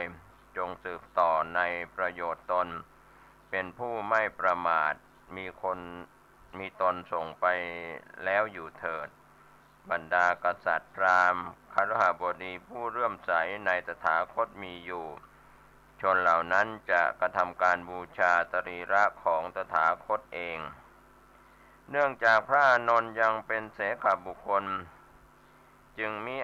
อาจหักห้ามความโศกเศร้าไว้ได้ออกไปยืนร้องไห้อยู่ภายนอกลำพึงว่าอีกไม่นานพระศาสดาก็จะปรินิพพานเสียแล้วพระศาสนาก็จะเสื่อมสูญพระศาสดาไม่เห็นพระอานนท์ ก็จึงมีรับสั่งให้หาแล้วก็ตรัสว่าเธออย่าเศร้าโศกร่ำไรไปเลยสิ่งใดเกิดแล้วมีแล้วปัจจัยปรุงแต่งแล้วย่อมมีความดับไปเป็นธรรมดาอานนท์เธอเป็นอุปถากตถาคตด้วยกายกรรมวจีกรรมมโนกรรมอันประกอบด้วยเมตตาเป็นประโยชน์เกื้อกูลเป็นความสุขไม่มีสองหาประมาณมิได้มาช้านานเธอได้กระทำบุญไว้แล้วเธอจงประกอบความเพียรเถิดเธอจะเป็นผู้ไม่มีอาสวะโดยพลันครั้นแล้วพระพุทธองค์ตรัสสรรเสริญพระอานนท์ต่อหน้าภิกษุทั้งหลายว่าอานนท์เป็นบัณฑิตรู้จักการเวลารู้จักบุคคลแล้วก็ตรัสความอัศจรรย์4ประการที่มีอยู่ในพระอานนท์ก็คือไม่ว่าผู้ใดเมื่อได้เข้าใกล้อานนท์ย่อมยินดีที่ได้เห็นได้ฟังธรรมพอใจในธรรมและไม่อิ่มในธรรมที่อานนท์แสดงจากนั้นก็รับสั่งให้พระอานนท์เข้าไปแจ้งข่าวแก่พวกมัลลกษัตริย์ว่าพระศาสดาจะปรินิพพานในปัจฉิมยามแห่งราตรีนี้เพื่อประทานโอกาสให้แก่เหล่ามัลลกษัตริย์ได้เข้าเฝ้าก่อนปรินิพพานกษัตริย์เหล่านั้นจะได้ไม่ร้อนใจในภายหลังว่าพระศาสดามาปรินิพพานในเขตคามของพวกตนแต่กลับไม่ได้เฝ้าพวกเจ้ามัลลกษัตริย์ทราบข่าวจากพระอานนท์ต่างเศร้าโศกเสียใจรีบพากันมาเฝ้าพระพุทธองค์พระอานนท์ได้จัดให้เข้าถวายบังคมตามลำดับสกุลเสร็จสิ้นภายในยามแรกแห่งราตรีนั้นสุภัททปริภาชกชาวเมืองกุสินาราเข้าไปขอเฝ้าพระพุทธองค์เพื่อทูลถามปัญหาที่ตนยังสงสัยได้ขออนุญาตกับพระอานนท์ถึง3 ครั้งแต่พระอานนท์ไม่อนุญาตเพราะเกรงว่าจะเป็นการรบกวนพระพุทธองค์พระศาสดาสดับถ้อยคำที่พระอานนท์กับสุภัททะสนทนากันจึงมีรับสั่งให้สุภัททะเข้าเฝ้าแล้วทรงตรัสให้ปริภาชกนั้นคลายความสงสัยว่าธรรมวินัยใดมีอริยมรรคอันประกอบด้วยองค์8พระโสดาบันพระสกิทาคามีพระอนาคามีและพระอรหันต์ย่อมหาได้ในธรรมวินัยนั้นหากสมณะเหล่านั้นปฏิบัติดีปฏิบัติชอบตามแนวทางอริยมรรคมีองค์8โลกนี้จะไม่ว่างจากพระอรหันต์สุภัททปริภาชกฟังพระธรรมเทศนาแล้วมีความเลื่อมใสขออุปสมบทในพระพุทธศาสนาพระพุทธองค์จึงรับสั่งให้พระอานนท์เป็นผู้ให้บรรพชาโดยรับไตรสรณคมพระพุทธองค์ทรงประทานอุปสมบทแล้วตรัสบอกกรรมฐานพระสุภัททะรับกรรมฐานและอธิษฐานเดินจงกรมภายในบริเวณอุทยานนั้นเองก็ได้บรรลุอรหัตผลในคืนนั้นพร้อมด้วยปฏิสัมภิทา4วิโมกข์8อภิญญา6ถือว่าเป็นปัจฉิมสักขีสาวกคือพระอรหันต์สาวกองค์สุดท้ายที่ท่านเห็นพระพุทธเจ้าก่อนปรินิพพานก็กล่าวถึง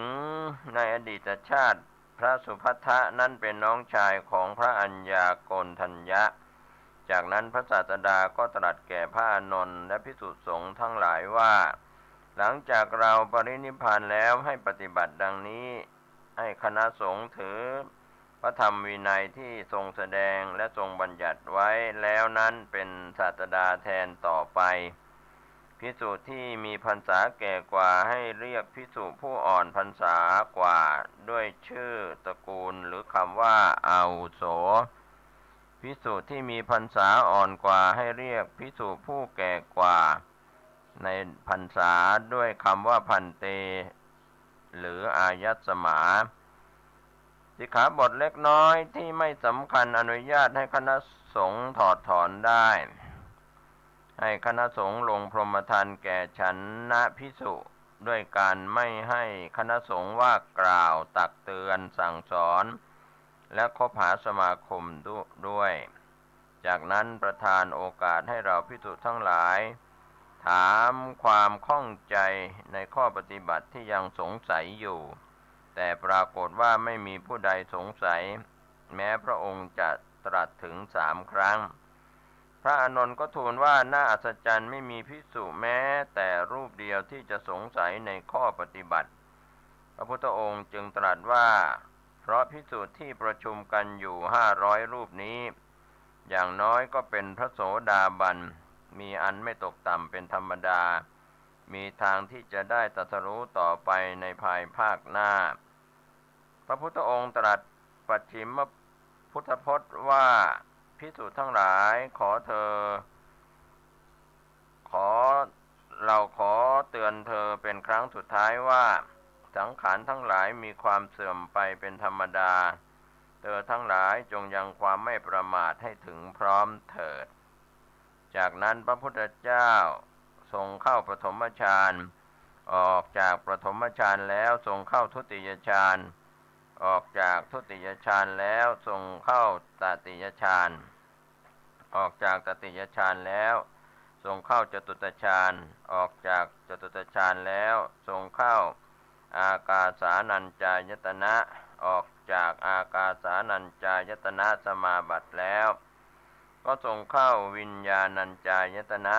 ออกจากวิญญาณัญจายตนะสมาบัติแล้วทรงเข้าอากิญจัญญายตนะ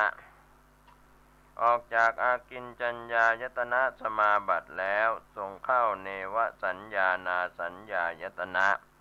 ออกจากเนวสัญญานาสัญญายตนะสมาบัติแล้วทรงเข้าสัญญาเวทยิตานิโรธครั้งนั้นพระอานนท์ได้ถามพระอนุรุทธะว่าพระผู้มีพระภาคเจ้าเสด็จปรินิพพานแล้วหรือท่านพระอนุรุทธะกล่าวว่าอานนท์ผู้มีอายุพระพุทธองค์ยังไม่เสด็จปรินิพพานทรงเข้าสัญญาเวทยิตานิโรธอยู่พระศาสดาทรงออกจากสัญญาเวทยิตานิโรธสมาบัติโดยปฏิโลมจนถึงปฐมฌานออกจากปฐมฌานเข้าทุติยฌานออกจากทุติยฌานเข้าตติยฌานออกจากตติยฌานเข้าจตุตฌานออกจากจตุตฌานแล้วเสด็จดับขันธปรินิพพานในลำดับแห่งการพิจารณาองค์จตุตฌานพระพุทธองค์ปรินิพพานด้วยอนุปาทิเสสนิพพานในปัจฉิมยามแห่งราตรีวันเพ็ญเดือน6พร้อมกับการปรินิพพานนั้นแผ่นดินใหญ่ไหวทั้งกรองทิพย์ก็บรรลือลั่นขึ้นพร้อมกับปรินิพพานท้าวสหัมบดีพรหมได้กล่าวสังเวคธรรมว่าสัตว์ทั้งหลายทั้งปวงจะต้องทอดทิ้งร่างกายไว้ในโลกแม้พระสัมมาสัมพุทธเจ้าก็ยังเสด็จปรินิพพานพร้อมกับปรินิพพานท้าวสกาจอมเทพได้กล่าวสังเวคธรรมว่าสังขารทั้งหลายไม่เที่ยงหนอมีความเกิดขึ้นและเสื่อมไปเป็นธรรมดาความเข้าไปสงบสังขารเหล่านั้นได้เป็นสุขเมื่อพระผู้มีพระภาคเจ้าปรินิพพานแล้วพระอนุรุทธะเตือนภิกษุทั้งหลายที่ยังเป็นเสขบุคคลว่าพวกท่านอย่าเศร้าโศกไปเลยเรื่องนี้พระผู้มีพระภาคเจ้าตรัสบอกไว้ก่อนแล้วมิใช่หรือว่าความพัดพรากจากสิ่งที่รักที่ชอบใจทั้งสิ้นต้องมีสิ่งใดเกิดขึ้นแล้วมีปัจจัยปรุงแต่งแล้วย่อมมีความทำลายไปเป็นธรรมดาความปรารถนาว่าขอสิ่งนั้นอย่าทำลายไปเลยไม่เป็นฐานะที่จะมี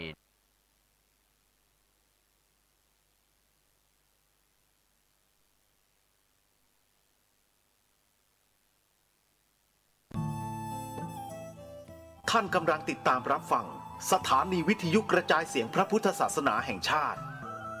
คลื่น เพื่อการศึกษาพระพุทธศาสนาและวัฒนธรรมระบบ FM 104.5 เมกะเฮิรตซ์ รายการต่อไปเป็นรายการทนายความพบประชาชนดำเนินรายการโดยทนายสุรชัย อาจินวัตร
ครับสวัสดีครับพบกับรายการทนายความพบประชาชนนะครับผมทนายสุรชัย อจินวัตรทุกวันเสาร์วันนี้ก็หมอกควัน เยอะเลยผมออกจากบ้านแต่เช้านะครับประมาณสัก8 โมงวันนี้เปลี่ยนไม่ใช่เปลี่ยนเส้นทางปกติออกมาทางแยกป่าแดดมาทางสารพีแล้วก็มาเข้าดอนจันทร์ที่จริงระยะทางใกล้นะแต่วันนี้ออกบ้านเช้าก็ว่าจะมาแวะร้านจิงจูไถจิงจูไฉอะเลือดหมูต้มเลือดหมูเส้นสายกำแพงแม่ออนทางอ้อมหน่อยแล้วก็ถนนกำลังทำพอดีว่าเขาปิดร้าน3 วันแต่ก็ดีนะวิ่งสายแม่ออน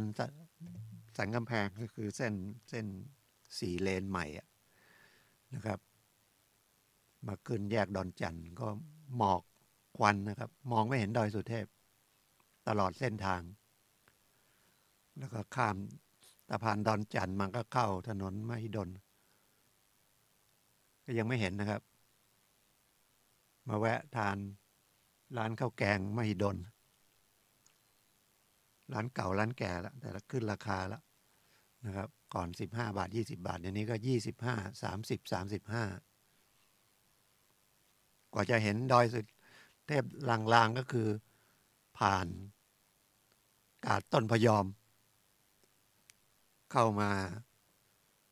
ที่บ้านเชิงดอยถึงพอเห็นบ้างแสดงว่าหมอกควันก็หนาแต่พอดีอากาศมันก็เย็นนะก็เหมือนกับหมอกถ้าเป็นหมอกธรรมดาหมอกไอน้ำเนี่ยมันก็สีจะใสกว่านี้นะครับนี่มันเป็นหมอกควันจากการเผาป่าเขาก็รัฐบาลก็เจ้าหน้าที่รัฐบาลก็ประกาศเข้มงวดกุมภามีนาเมษาห้ามเผาแต่มันอาจจะเกิดเองด้วยเผาด้วยแล้วเชียงรายก็สหัสกันพอๆกับเชียงใหม่ลำพูนเมื่อวานนี้ผมไปลำพูนก็ตั้งหลายวันแล้วนะครับทุกวันหมอกควันทั้งวันเลยนะครับไม่มีแดดเลยต้องใส่หน้ากากแล้วก็แสบคอแสบตานะครับวันนี้เสียงผมก็ยังไม่ค่อยดีนะครับ แต่ก็ดีกว่าสัปดาห์ที่แล้ว ยังได้ยินเสียงแหบๆเครือๆก็ไม่ใสเหมือนเก่านะขออภัยพยายามนะครับก็เป็นรายการกฎหมายง่ายๆนะแล้วก็รายการก็บอกว่าทนายความพบประชาชนก็เป็นทนายความนะครับก็20 กว่าปีท่านกำลังรับฟังรายการทนายความพบประชาชนทางสถานีวิทยุวัดฝายหิน FM 104.5 เมกะเฮิรตซ์นะครับแล้วก็ลิงก์กับวัดป่าแดง 92.5 เวลา 10 ถึง 11 นาฬิกาโดยประมาณนะครับทาง YouTube ทาง Facebook ก็ถ่ายทอดสดนะครับมองเห็นทั้งภาพได้ยินทั้งเสียงเรียกว่าไลฟ์สดนะครับไลฟ์กับสดไม่เหมือนกันนะ ถ่ายทอดสดคึกคักนะเศรษฐกิจวันที่16คึกคักก็คือทุกคนออกจากบ้านแต่เช้าเลยไปที่แผงลอตเตอรี่นะครับจนกระทั่งถึงเนี่ยบ่ายโมงเดี๋ยวเส้นสายมหิดลก็จะรถติดแล้วนะครับเขาขายอยู่ตรงข้ามแยกดอนจันทน์ไปหมายถึงขาออกเมืองนะครับทางซ้ายมือตรงเคหะแห่งชาติมันหลายแผงก็รถติดแต่เมื่อเช้าผมมามันเริ่มมาตั้งแต่ทางถนนที่ผมบอกนะครับสายแม่อ่อนดอนจันทน์ก็แผงลอตเตอรี่เยอะคนก็จอดละนะครับลอตเตอรี่เยอะคนซื้อเยอะเพราะมองได้อีกมุมนะเศรษฐกิจคงไม่ค่อยดีเท่าไหร่หรือว่าไม่ดีเลยแต่จริงไม่ดีนะครับร้านปิดไปเยอะเงินมันไม่รู้ไปไหนเงินข้างล่างเนี่ยไม่มีแต่ตลาดนัดนะครับตลาดนัดก็คือคนแล้วก็ไม่ใช่ก็ไปซื้อของกินของใช้ธรรมดาห้างไม่มีคนเดินแล้วยิ่งเนี่ยมีควันเนี่ยห้างคนจีนก็เจอควันนี่ก็ไม่รู้เมษานี่จะหมดหรือยังงานสงกรานต์ไม่มีคนนะครับในสะดวกซื้อทั้งหลายก็ซื้อของเล็กๆน้อยๆบิ๊กซีก็ไม่มีคนน้อยหรืออาจจะเข้าไปถ้าคนเยอะอาจจะเข้าไปหลบควันนะครับหมอกควันก็ได้เพราะอยู่ในห้องแอร์ลอตเตอรี่ก็หมายว่าคนก็พึ่งว่าเสี่ยงโชคเอานะครับซื้อลอตเตอรี่รู้สึกถ้าผมจำไม่ผิดประชากรมีประมาณ60 กว่าล้านแต่ลอตเตอรี่ออก90 ล้านแต่คนที่ซื้อก็ซื้อกันจริงๆนะครับคนไม่ซื้อก็ไม่ซื้อโอกาสถูกมันยากมากๆนะครับแต่มันก็เป็นฉลากกินแบ่งตกลง คนจนก็แบ่งเงินให้คนที่ทุกนะส่วนใหญ่คนซื้ออาจจะไม่จนก็ได้เพราะซื้อกันเยอะเลยซื้อกัน10 ใบ 20 ใบบางคนซื้อเป็น100 ใบก็เป็นประตูหนึ่งที่จะทำให้จิตใจเราต่อสู้ไปได้มีความหวังบ้างนะครับแล้วก็เลือกตั้งอาทิตย์หน้าแล้วนะครับวันที่24 8 โมงถึง 17 8 โมงเช้าถึง 5 โมงเย็นนะครับเดิมมัน8 โมงเช้าถึง 3 โมงเย็นนะครับแต่อันนั้นนี้อาจจะเป็นยุคใหม่เพราะว่าการคมนาคมสะดวกไฟฟ้าก็ไม่ดับติดแล้วก็คงไม่มีใครปล้นหีบมันหรือนับคะแนนมั่วนะครับเพราะก็มีคนไปดูแล้วก็มีแสงสว่างแล้วเดี๋ยวนี้ก็ตัวที่เป็นหลักฐานแน่นอนที่สุดภาพ ถ่ายคลิปทั้งหลายแหล่นะครับเป็นหลักฐานชัดเจนปฏิเสธไม่ได้แล้วก็ยังมีกล้อง CCTV วงจรปิดเยอะแยะนะครับเลยขยายเวลาไปเป็น17 นาฬิกาแล้ววันนี้วันพรุ่งนี้ดิเป็นเลือกตั้งล่วงหน้านะครับเชียงใหม่ไม่รู้ลงที่ไหนผมก็ไม่ได้น่าจะสนามกีฬาเลย700 ปีป่ะลงคะแนนเสียงเลือกตั้งอย่างดูข่าวที่กรุงเทพบางที่ลงกันเยอะเลยนะครับเป็นหมื่นนะครับเป็น60,000ก็มี60,000นะที่เขตบางกะปิมั้งนะครับเพราะว่าใกล้เขตบางกะปิก็ใกล้รามคำแหงนักศึกษารามคำแหงไม่ได้ย้ายทะเบียนบ้านมาอยู่กรุงเทพมันก็เป็นสิทธิ์ใช้สิทธิ์อยู่ที่ภูมิเนานะครับคนเชียงใหม่ก็อยู่เชียงใหม่ก็ขอใช้สิทธิ์นอกเขตแล้วก็ลงก่อนล่วงหน้าก็มีนะครับก็คึกคักเพราะว่ามีผู้ที่จะใช้สิทธิ์ใหม่อายุ18ประมาณ7 ล้านคนแต่ดูแล้วมันที่อื่นเป็นอย่างเราเปล่าไม่รู้เนาะประชาธิปไตยนโยบายแถมให้ของทั้งนั้นนโยบายพรรคแต่ละพรรคบอกเลือกฉันมาเงินคนชราจาก600-700จะเป็น 2-3 พันให้เลือกพรรคฉันให้เรียนฟรีถึงปริญญาตรีให้รักษาพยาบาลอะไรให้ทั้งนั้นนะครับแจกเงินนโยบายแจกเงินเป็นประชาธิปไตยแบบไทยๆขอให้เลือกฉันเข้าไปก่อนแต่เข้าไปแล้วจริงๆจะไปทำอะไรไม่ได้รู้เรื่องเข้าไปทำยังไงให้ประเทศมัน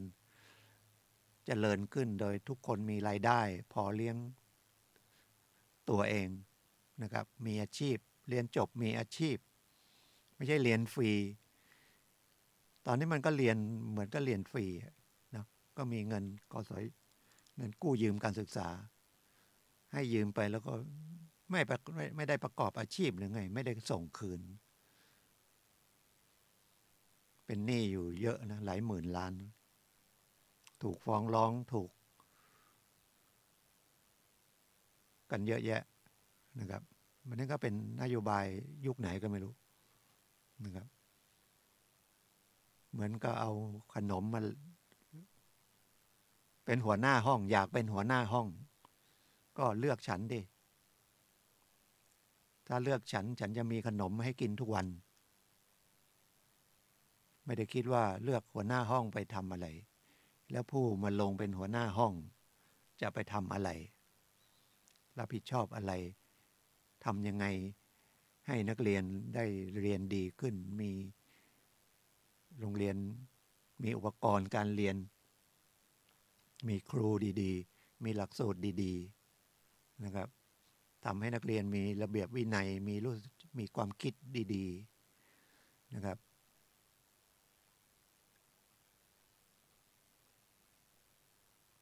ก็เป็นธรรมชาตินะครับถือว่าเป็นธรรมชาติอย่างหนึ่งนะครับประเทศไหนก็เป็นอย่างนั้นนะเขาบอกว่าประเทศอย่างตะวันออกกลางนี่แห้งแล้งที่สุดแต่พระเจ้าเขาไปเลือกคนไปอยู่แถวนั้นประชากรไปอยู่แถวนั้นก็มีน้ำมันใต้ดินแต่ก็บอกประเทศไทยนี่มีความอุดมสมบูรณ์อาหารการกินอะไรดีหมดอะวัฒนธรรมก็ดีคนก็อยากมาเที่ยวเป็นเมืองมรดกโลกนะอยู่สงบร่มเย็นคนมาไม่มีเรื่องไม่มีราวแต่ไอ้เพราะนักประชาธิปไตยเปล่าหรือกลายเป็นนักการเมืองหรือนักกวนเมืองเลยทะเลาะเบาะแว้งกันแบ่งกันไม่รู้กี่สีนะครับตอนนี้ก็แบ่งกันเลือกตั้งนี่ก็แบ่งเป็น ข่าวบอกเป็น3 ก๊กใหญ่ๆนะครับตอนนี้ผมยังตัดสินใจไม่ได้นะว่าจะลงเบอร์อะไร แต่ต้องไปนะครับเลือกตั้งถ้าไม่ไปมีเหตุจำเป็นจะไปแล้วป่วยจะไปแล้วมีธุระด่วนนะครับแจ้งภายใน7 วันนะครับหรือถ้ารู้ว่าจำเป็นจะต้องวันที่24เนี่ยจะไปก็แจ้งได้ละนะครับ7 วันก่อนกับ7 วันหลังนะครับแจ้งที่นายทะเบียนก็คือที่อำเภอส่วนถ้าเป็นเขาบอกนายทะเบียนท้องถิ่นก็พวกเทศบาลนะครับที่เขาออกรายชื่อนั่นนะครับแจ้งเป็นหนังสือหรือไปแจ้งด้วยตนเองก็ได้หรือแจ้งเป็นจดหมายก็ได้นะครับให้ระบุเลขบัตรประชาชนข้าพเจ้านะครับอยู่หน่วยเลือกตั้งไหนๆเขาก็ส่งมาให้แล้วนะครับลำดับที่เท่าไหร่เลขประจำตัวประชาชนสำคัญใส่เข้าไปเพราะเขาจะได้ไปคีย์เข้าไปบันทึกในคอมพิวเตอร์ไว้ว่าไม่ได้ไปเลือกตั้งแต่ได้แจ้งแล้วไม่แน่นะครับสิทธิ์5 ประการที่เราบอกว่าเราไม่เป็นไรหรอกพ่อหลวงบ้านเราก็จะไม่เป็นนะครับนายกอบจเราก็ไม่เป็นรัฐมนตรีเราก็ไม่เป็นจะไปลงสมัครสสเราก็ไม่เป็นเราจะไปคัดค้านการเลือกตั้งเราก็ไม่คัดค้านไม่แน่นะครับเราจะไปเป็นข้าราชการฝ่ายการเมืองนะครับเกิดเรามีความรู้มีความเหมาะสมเลยดีหมดเลยมีคนมาเชิญ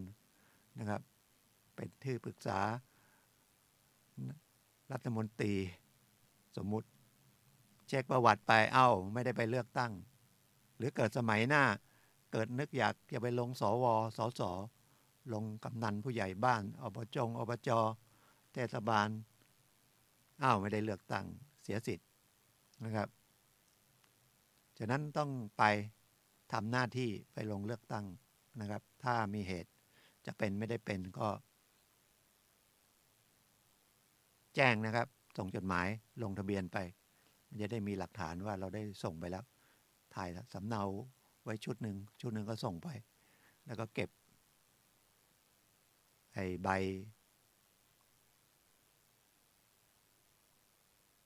ที่เสียเงินลงทะเบียนลงทะเบียนที่ไปรษณีย์นะครับไม่ใช่ติดสแตมป์3 บาทแล้วส่งไปจดหมายหายไปไหนไม่รู้พอลงไปทั้งนั้นก็มีคนเซ็นรับนะครับมันก็มีหลักฐานว่าเราได้แจ้งแล้วอาจจะตกหล่นเจ้าหน้าที่ไม่ได้เอาไปบันทึกก็แล้วแต่เอาไปยันได้เป็นหลักฐานทางราชการพูดถึงไปรษณีย์ก็นึกขึ้นได้ว่าเขาเปิดจองนะครับสแตมป์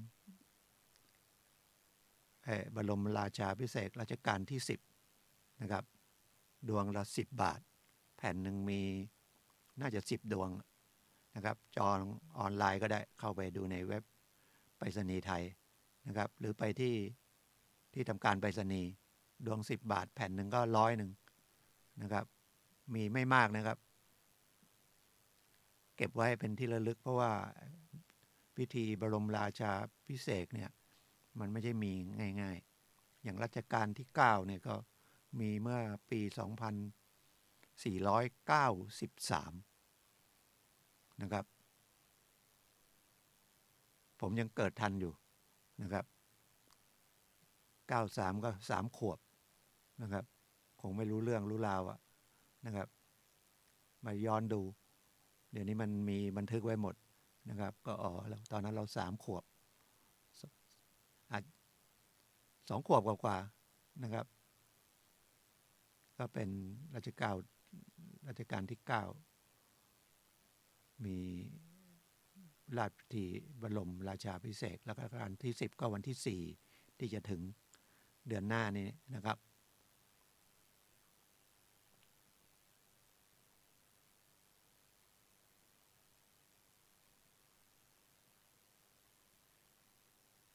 ผมไปศาล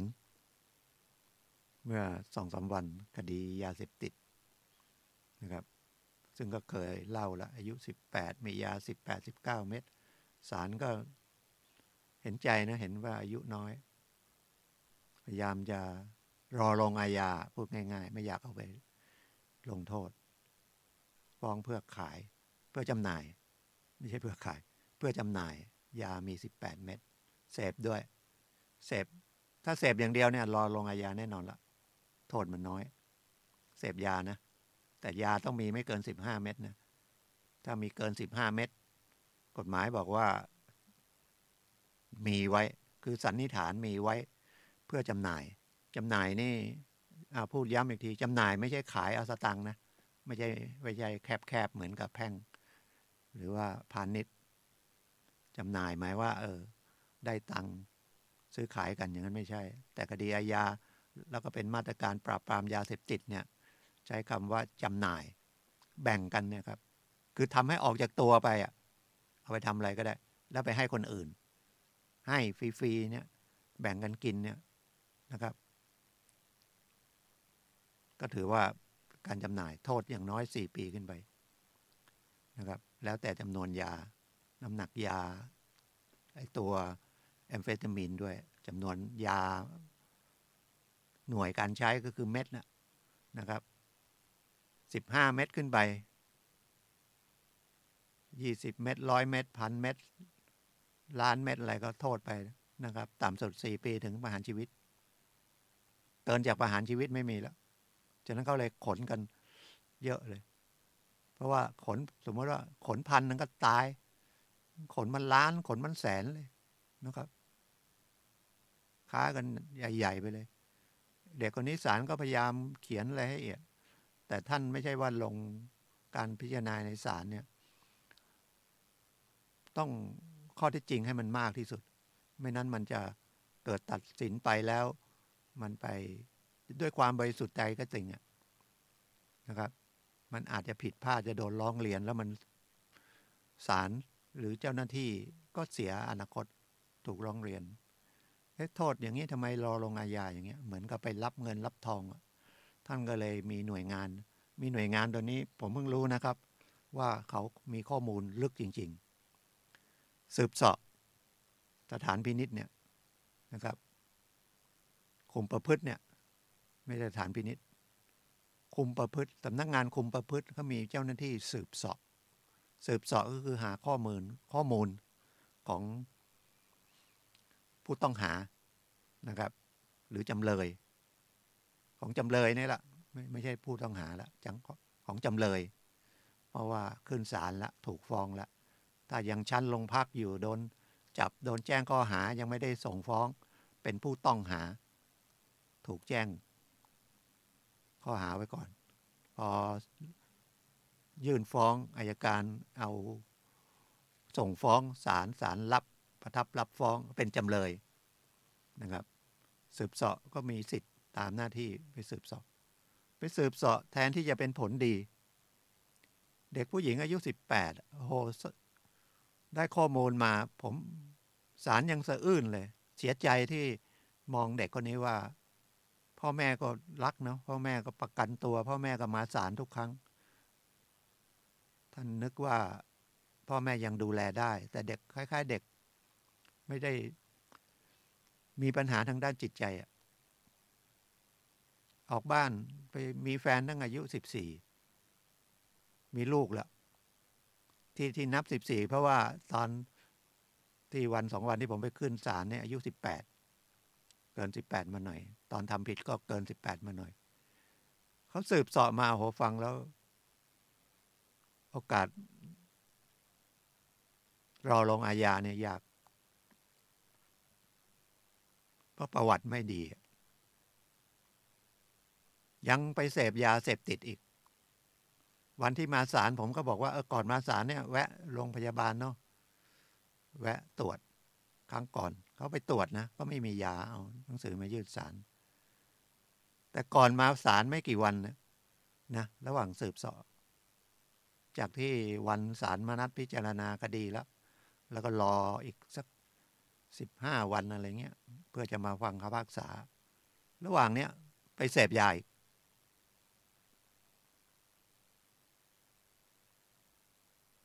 เจ้าหน้าที่ก็สืบเสาะเนี่ยเรียกมาสืบมาตรวจปัสสาวะก็มียาเสพติดอยู่ในร่างกาย 12อายุ14ก็มีลูกแล้วมีสามีคนแรกตอนนี้เราก็ไม่เลี้ยงลูกเกิดลูกแล้วก็ให้ทางสามีเลี้ยงอยู่ๆไป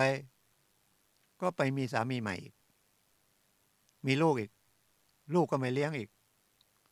และที่มีเกิดเรื่องนี้ก็อีกสามีหนึ่งนะครับโอ้มันยิ่งอะละครน้ำเน่าอีกเนาะแต่ชีวิตจริงเป็นอย่างนี้จริงๆหน้าตาก็ดีรูปร่างดีนะครับเป็นกรรมเป็นเวรเนาะพ่อแม่ก็มีฐานะแล้วก็ศาลก็นัดฟังคำพิพากษาเนี่ยนะครับเดือนตัดสินรอฟังคำพิพากษา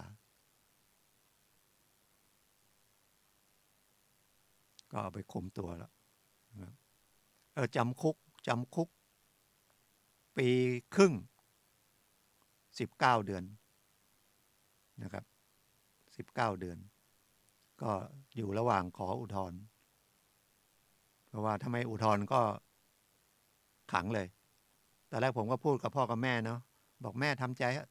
ปล่อยมันไปเลยเข้าไปในนั้นนะให้มันได้เข็ดได้หลับพ่อแม่ก็แต่พอขึ้นไปอีกทีพอเลิกแล้วก็สงสารลูกอีกผมก็บอกเดี๋ยวผมทำอุทธรณ์ให้ตอนนี้ก็ยื่นประกันระหว่างอุทธรณ์ไปก่อนเดี๋ยวผมทำอุทธรณ์ให้ก็ยังได้มีเวลาอยู่ข้างนอกอีก 2-3 เดือนแล้วไปศาลอุทธรณ์ก็แล้วก็จะได้กั่นกรองอีกทีว่านะจะมีโอกาสไหมถ้าไม่มีก็ทำใจนะครับมันก็ได้แค่ชั้นอุทธรณ์นะครับไปอยู่ในเรือนจำปีครึ่งก็น่าจะได้สำนึกมั่งไม่นั้นบางทีเราเป็นพ่อเป็นแม่เราสงสารลูกเนาะสงสารลูกทำผิดอะไรเราก็ช่วยเหลือโดยไม่ใช่มีเหตุครั้งแรกแล้วครั้งที่2แล้วครั้งที่3แล้วก็ยังทำอีกอย่างเงี้ยนะครับมันก็ไม่สมควรนะเพราะว่าถ้าอย่างเงี้ยเด็กจะไม่รู้ทำอะไรก็พ่อแม่เหมือนลูกคนมีสตังค์มีอำนาจหน้าที่ลูกนายทหารลูกนายตำรวจลูกทนายความลูกพนักงานนะครับข้าราชการมีตำแหน่งเนี่ยลูกหรือลูกพ่อหลวงบ้านลูกกำนันไปทำผิดก็เขาก็เกรงใจนะครับเป็นลูกเพราะว่าพ่อแม่ดีมีตำแหน่งหน้าที่นะครับแต่ลูกไม่ได้ดูถึงพ่อแม่เลยเหมือนกับข่าวที่แล้วนะครับถ้าไม่มีเสียง เข้ามา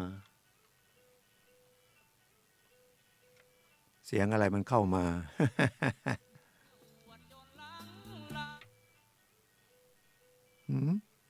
ทำยังไงเสียงซ้อนละ เดี๋ยวกันนะครับ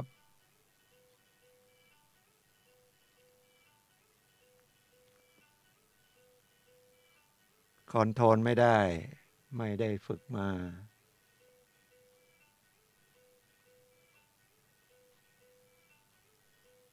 มันกวนเนาะเข้ายังไงมันมาข้างนอกไม่เป็นไรคงไม่ได้เข้าไปในรายการเนาะแต่มันมีในห้องส่งเป็นเสียงดนตรีเมืองก็เนี่ยโอเคเงียบไปละมันคงโดนหมอกควันมั้งมันเลยเพี้ยนไปนะครับแล้วมีคดีผมไปเป็นคดีฆ่าคนตายนะครับก็เล่ามาละแต่ว่าก็สืบพยานไปเมื่อ13-14 วันที่ผ่านมานะครับแล้วมันมีอันหนึ่ง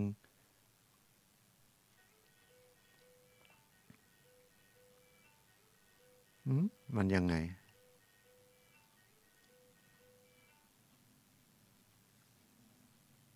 เป็น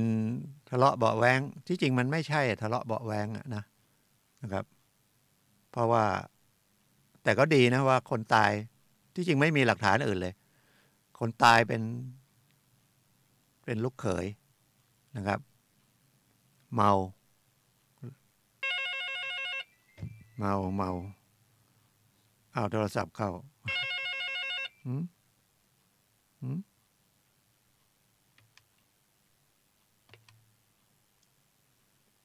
คงจะโทรมาที่วัดนะครับเข้ามาในห้องส่งเมาแล้วก็คล้ายๆจะเสพยาเสพติดด้วยแต่มันไม่แน่ชัดเมาแล้วก็มาเจอเมียกับแม่ยายมาเที่ยวงานเทศกาลลำไยก่อนเอาลูกมาด้วย2 คนก็มีลูก2 คนก็เอามาด้วยตัวผู้ชายตัวสามีเนี่ยตามมาในงานที่หลังนะครับแล้วก็เมามาถึงก็เจอภรรยาอุ้มลูกอยู่นะก็บอกมึงเอาลูกกูมาขายเหรอแล้วเข้าไปตีนะครับไปตบไปตีแม่ยายก็พยายามจะไปห้ามแม่ยายก็อุ้มลูกมีลูก2 ลูกไม่คือหลานหลานก็คนตายอุ้มดูตัวภรรยาจูงตบภรรยาด่าภรรยาตบนะครับแม่ยายก็ห้ามก็มาตบแม่ยายอุ้มหลานก็คือลูกของคนตายนะล้มลงไปเราจะลุกขึ้นมาก็ตบอีกพอดีแม่ยายเนี่ยเขามีมีดพับเขาก็เอามีดพับออกมาจากกระเป๋าแล้วก็ง้างแต่ยังไม่ได้แทงเนาะตามภาพก็เกิดเป็นทะเลาะกัน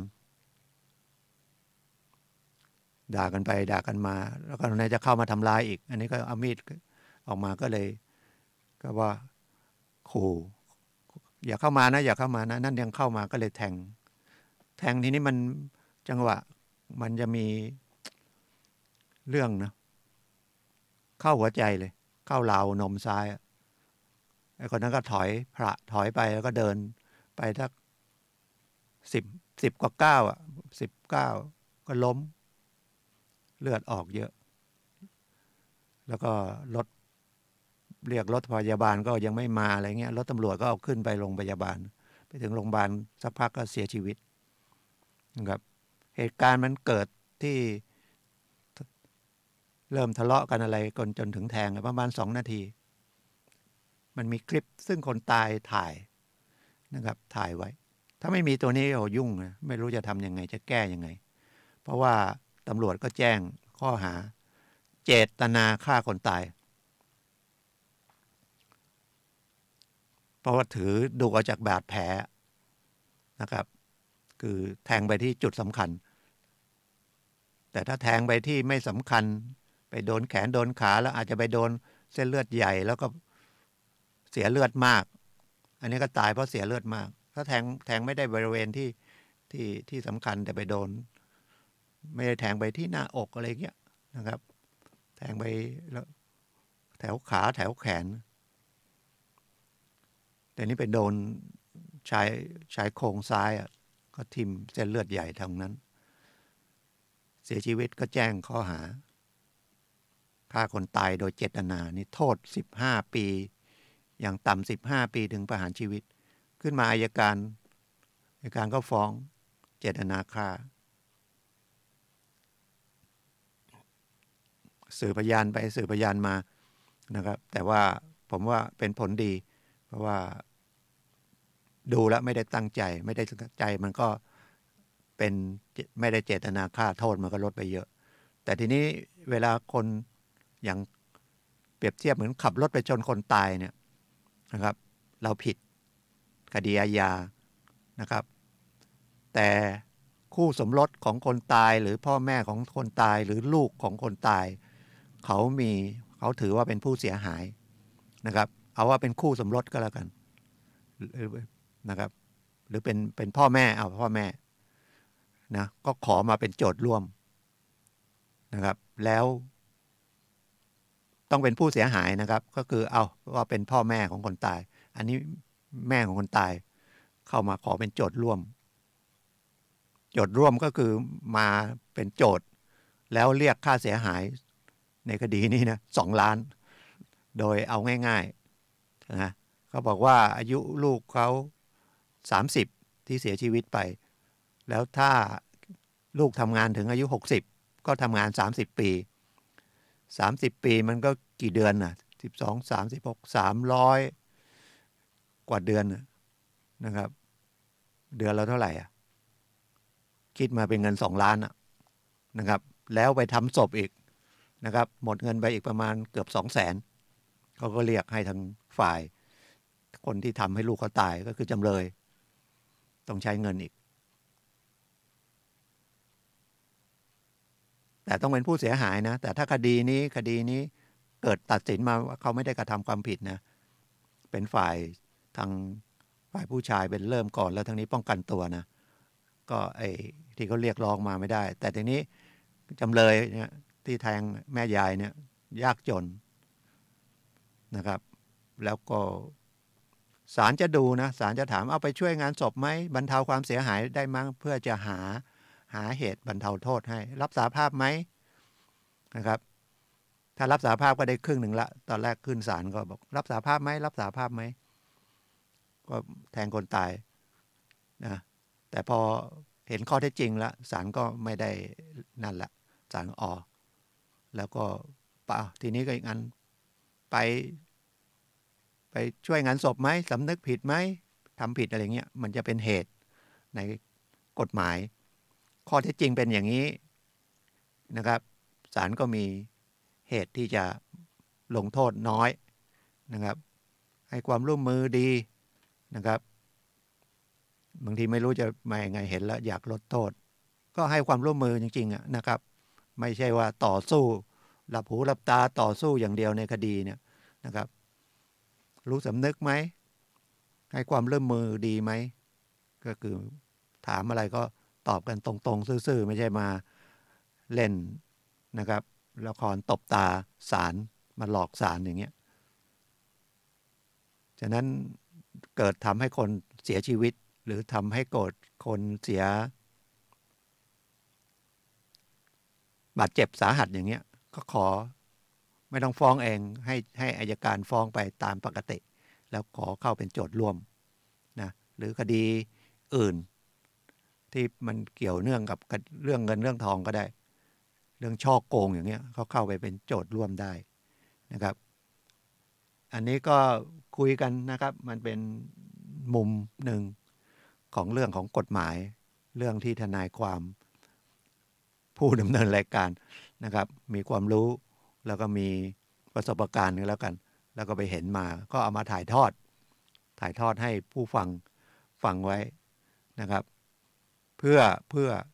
นะครับฟังบ่อยๆก็จะจำไว้ในใจว่าถ้าเรื่องอย่างนี้มันเพราะอย่างนี้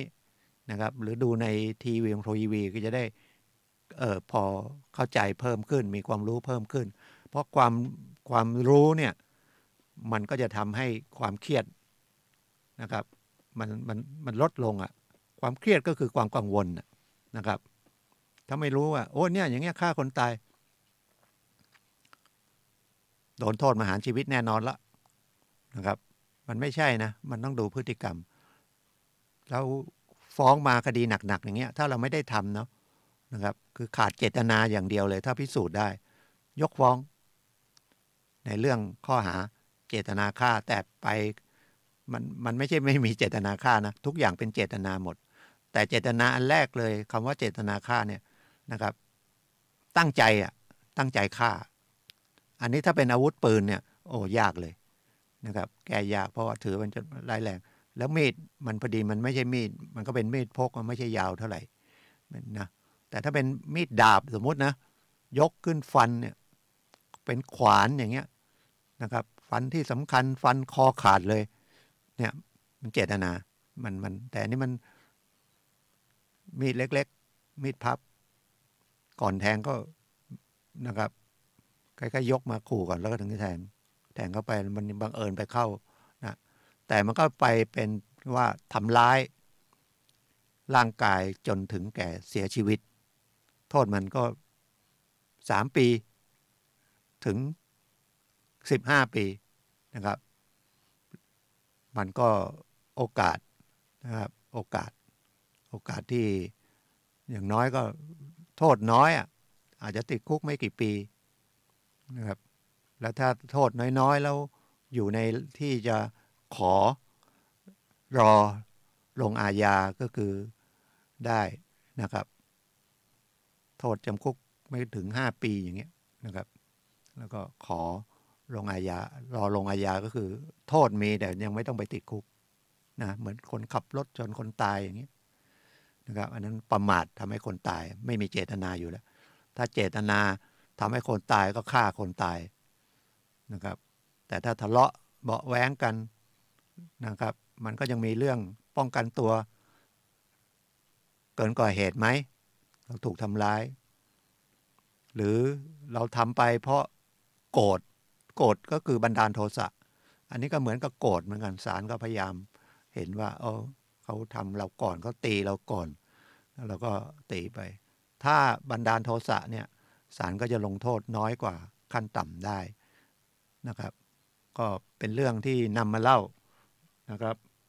แต่นี่มันมีอีกอันหนึ่งเขาเป็นตายที่พื้นที่ลี้ผมเพิ่งรู้นะครับแต่มันเดิมๆจริงๆมันก็อย่างคนตายโหงอย่างเงี้ยขอโทษนะใช้ไม่รู้ใช้ยังไงตายไปถูกรถยนต์ชนตายไปถูกทำร้ายร่างกายตายอย่างเงี้ยตายก่อนวัยนะครับเขาไม่ให้เอาเข้าบ้านแต่ตรงนั้นเขาเคร่งครัดนะปกติบ้านเราทางเหนือเนี่ยผมเห็นตายจากโรงพยาบาลมาก็เอามาเข้าบ้านมาทำอะไรที่บ้านทำศพที่บ้านตั้งศพที่บ้านแล้วก็ค่อยเอาไปป่าช้าเลยไม่ค่อยไปทำศพพิธีศพที่วัดแต่ถ้าที่ผมอยู่ทางภาคกลางเนี่ยถ้าตายที่โรงพยาบาลก็ไปที่วัดเลยเพราะโดยมากไม่ต้องเอามาเข้าบ้านแต่โดยมากไม่ค่อยเอาไว้ศพไว้บ้านนะครับส่วนใหญ่ก็จะไปตายโรงพยาบาลนะครับแล้วก็จากโรงพยาบาลก็ไม่ต้องเอามาเข้าบ้านแล้วจากเข้าบ้านออกไปอีกแล้วไปจัดงานที่วัดเนี่ยมันสะดวกสบายนะครับแต่ทางลี้นี่ก็ไม่ให้เอาเข้าเขาบอกว่าจริงๆผมเพิ่งนึกได้ก็คือเขาก็ไปไว้ที่ป่าช้าบ้านเรามันแยกจากวัดแล้วผมก็ยังหลงนะเพราะเราไม่ใช่คนทางเหนือแล้วบอกทำไมไม่เอาเข้าวัดไปตั้งที่วัดเขาก็ไม่ให้เข้าทำไมไม่ให้เอาไปตั้งในวัดตายเขาบอกถ้าตายโหงก็ไม่ให้เข้าเขาเอาไปตั้งที่สุสานที่ป่าช้ามันก็มีศาลามีตั้งศพอะไรได้แล้วคนตายครอบครัวคนตายนี่เป็นคนลพบุรีก็เลยต้องขนย้ายศพไปทำที่นู่นลพบุรีเสียค่าใหญ่เยอะแยะเลยแล้วก็มาเรียกค่าทำศพจากคนที่ทำให้ตายนะครับเป็นแสนนะแต่จริงๆคนมาช่วยงานเขาไม่ได้พูดถึงนะคนไปช่วยงานแล้วถ้าเป็นภาคกลางอย่างน้อยก็ต้องช่วยงานคนละ50 บาท100 บาทแล้วมั้งนะครับคนมาช่วยงาน100 คนได้100 1,000 10,000แต่100 คนก็ได้10,000ก็ไม่เท่าไหร่เนาะถ้าแต่ถ้ามันก็เลี้ยงอาหารไปเยอะเขาก็รวบรวมมาฟ้องนะครับเพื่อจะให้ชดใช้ทั้งที่จริงๆก็เป็นดองกันเป็นครอบครัวเดียวกันนะครับแม่คนตายมันก็เป็นแม่สามีนะไอ้คนที่ทำให้ตายก็เป็นแม่เมียแม่ยายนะครับเนี่ยมันอะไรมันก็เกิดขึ้นได้นะอันนั้นให้ระมัดระวังแต่ว่ามาถึงจริงๆจังหวะชีวิตมันไม่แน่นะครับอย่างเครื่องบินตกทั้งลำเดี๋ยวนี้ก็มีก่อนตกก็ถ่ายคลิปผมเห็นแล้วมีพรรคพวกส่งมาเขาก็ได้มาจากเมืองนอกนะมีการเดี๋ยวนี้กล้องมันมีกล้องอยู่ในมือถือเครื่องบินเอธิโอเปียตกเครื่องบินใหม่ๆนะ737 Boeing ตกตายหมดทั้งลำเลย150ก็มีหลายคนที่ไปไม่ทันเครื่องบินโมโหโทโสใหญ่เครื่องบินไม่รอพอรู้เครื่องบินตกมีบุญนะครับไม่ถึงที่ตายก็ไม่ตายนั้นทำกรรมมาด้วยกันกรรมคือทำเหตุมาด้วยกันจะต้องมาตายด้วยกันนะครับ สมัยก่อนอดีตชาติอาจจะเป็นพวกนักรบพวกอะไรพวกตัวหงทหารอะไรพวกเนี้ยแล้วก็ไปฆ่าคนอย่างเงี้ยนะครับแล้วเราก็มารวมไปฆ่าหมู่เขาเราก็มารวมหมู่ไปเครื่องบินตกตายทั้งลำก่อนตายก็สวดมนต์เห็นในภาพเป็นเครื่องบินเอธิโอเปียก็มีหลายชาติอยู่ในนั้นมีทั้งอิสลามมีทั้งตะวันนะฝรั่งอะไรแล้วก็ตกไอ้คดีที่ฆ่ากันตายเนี่ยถ้าไม่มีถ่ายคลิปไว้ก็ไม่รู้จะทำยังไงจะเบิกความไปทั้งโจทย์ทางอัยการทางตำรวจก็ไม่มีหลักฐานอย่างอื่นเลยนะครับแต่ได้หลักฐานจากคลิปนะครับหรืออีกอันนึงก็เอาอีกอะนะครับนิวซีแลนด์ก็มันเมืองที่น่าท่องเที่ยวเนาะไม่น่าจะมีเรื่องกราดยิงที่โบสถ์หรือที่มัสยิดอะไรเนี่ยเมืองหลวงด้วยนะเมืองท่องเที่ยวนะไครสต์เชิร์ชเนี่ยที่นิวซีแลนด์นะครับแล้วก็ถ่ายทอดสดด้วยคนทำไมใจร้ายเนี่ยจะฆ่าคนแล้วยังถ่ายให้เห็นอีกตาย40แล้วนะครับกราดยิงบ้านเราคงไม่ต้องมีอีกแล้วเนาะเลือกตั้งกันยังไงไม่ดีก็เลือกกันใหม่เสียงงบประมาณก็งบประมาณไปนะครับเพราะว่าการผิดพลาดอะไรไปอย่างหนึ่งแล้วเราจำไว้มันก็เป็นประโยชน์ว่าอ๋อเราเคยผิดแล้วทำอย่างนี้มันผิดเราก็ไม่น่าทำอย่างเงี้ยมันก็จะปรับตัวไปเรื่อยๆไม่ใช่ว่าผิดแล้วก็จะผิดอีกนะครับแต่ผมเห็นเลือกตั้งทีไรก็เป็นแบบนี้ทุกทีนะครับย้อนอีกทีก็ฉันจะให้นู่นจะให้นี่นะครับสมัยก่อนแม้แต่อันนั้นอันนี้ให้ไหมไม่ใช่ว่าเอาเงินไปให้เนาะไอ้เงินไปให้ซื้อเสียงขายเสียงให้ของอะไรเนี่ยผิดแล้วโทษแรงนะแล้วพรรคอาจจะโดนยุบอีกหรือโดนทอดเพิกถอนสิทธิ์อีกแต่เนี่ยเหมือนเอารางวัลให้ขนมเด็กอีกนะครับให้นู่นให้นี่ให้ฉันเป็นรัฐบาลที่ท่านจะสบายจากไม่ต้องทำอะไรนะครับและเรื่องขึ้นค่าแรงหรือไม่ขึ้นค่าแรงนี่ก็นะครับมันก็เหนื่อยเนาะขั้นต่ำเนี่ยจริงๆมันปล่อยไปตามกลไกดีกว่านะครับพอมันมีค่าแรงขั้นต่ำเหมือนก็ถ้าเป็นกลไกนะครับมันตรงนี้ถูกเขาก็ย้ายไปตรงนั้นแพงแต่เดี๋ยวนี้มันก็เลยหมายว่าเข้ามาทำงานเป็นกฎหมายถ้าไม่จ่าย300เขาก็ไปแจ้งว่าไม่จ่าย300ผิดแล้วคนจะจ่าย300ทั้งที่คนนั้นทำงานอะไรไม่ได้เลยมากินมาอยู่มานอนอะไรมันก็น่าจะคิดอยู่ใน300นั้นนะครับเหมือนคนเข้ามาจากบ้านเราเนี่ยพม่าอะไรเนี่ยมาทำงานเนี่ยอยู่ร้านอาหารเนี่ยที่พักก็ได้อาหารก็ได้เขาก็เอา300พอรู้ที่อื่นได้400ก็ย้ายละทิ้งเลยเขาไม่ใช่มีน้ำใจเหมือนแบบเขามาทำงานจะบอกไม่มีน้ำใจก็ไม่ได้นะครับอย่างคนไทยทำไปทำมาก็เหมือนกับพี่เป็นน้องหนักนิดเบาหน่อยฉันได้ที่อยู่ที่กินก็เอาละอันนั้นมันอาจจะเป็นยุคผมนะครับผมทำงานตั้งแต่เงินเดือน800นะครับจบปวสนะครับจากพาณิชย์พระนครนะไปทำงานก่อสร้างเป็นเสมียนก่อสร้างเนี่ยปี1516ปลายปี15นะครับแต่กินอยู่กับเขานอนที่แคมป์แต่ถ้าเป็นเราไปนอนจากแคมป์ด้วยไม่อยู่บ้านอย่างเงี้ยก็ต้องได้มากกว่าอีกแต่นี้ผมก็อยากเอาไปมีประสบการณ์แล้วก็นะครับไปอยู่ต่างจังหวัดไม่อยากอยู่กรุงเทพไปอยู่พิษณุโลกจากกรุงเทพไปอยู่พิษณุโลกได้เงินเดือน800ปกติมันได้เป็นต้อง1,500แต่800มันก็เยอะนะแล้วก็กินอยู่กว่านั่นนอนที่นั่นไม่ได้มีค่าใช้จ่ายยังเหลือตังค์300ให้แม่นะครับเรียกว่าแต่เงินเยอะนะครับเพราะกรรมกรก่อสร้างเนี่ยวันหนึ่ง8 บาท10 บาท12 บาท15 บาทมีฝีมืออีกนิดนึงก็20 บาทช่างเนี่ยช่างไม้ช่างปูนช่างอะไรเนี่ยช่างเหล็กดัดเหล็กเนี่ยเป็นช่างเลยนะช่างไม่ใช่เหมือนกับช่างสมัยนี้ช่างจริงๆทำงานได้40 บาทผมได้เดือน800ผมก็เท่าไหร่วันเท่าไหร่ ไม่ต้องไปนับนะเพราะว่าเราได้สดๆกินข้าวอยู่นั่นนอนอยู่นั่นนะครับถ้าเราไปคิดเล็กคิดน้อยทั้งวันทั้งคืนไม่ได้ไปไหนอยู่นั่นเลยนะครับเท่ากับแต่ผมไปเรียนรู้ด้วย นะครับไปหาประสบการณ์ด้วยผมก็ได้วิชาก่อสร้างมานะครับอันนี้ก็เล่าเพื่อเตือนว่าสมัยนั้นนะครับกับสมัยนี้เนี่ยหลานไปทำงานดีนะถ้าเป็นผมก็ว่าดีธนาคาร SME รัฐวิสาหกิจเงินเดือน 15,000 ไม่ชอบ2 คนเลยผู้หญิง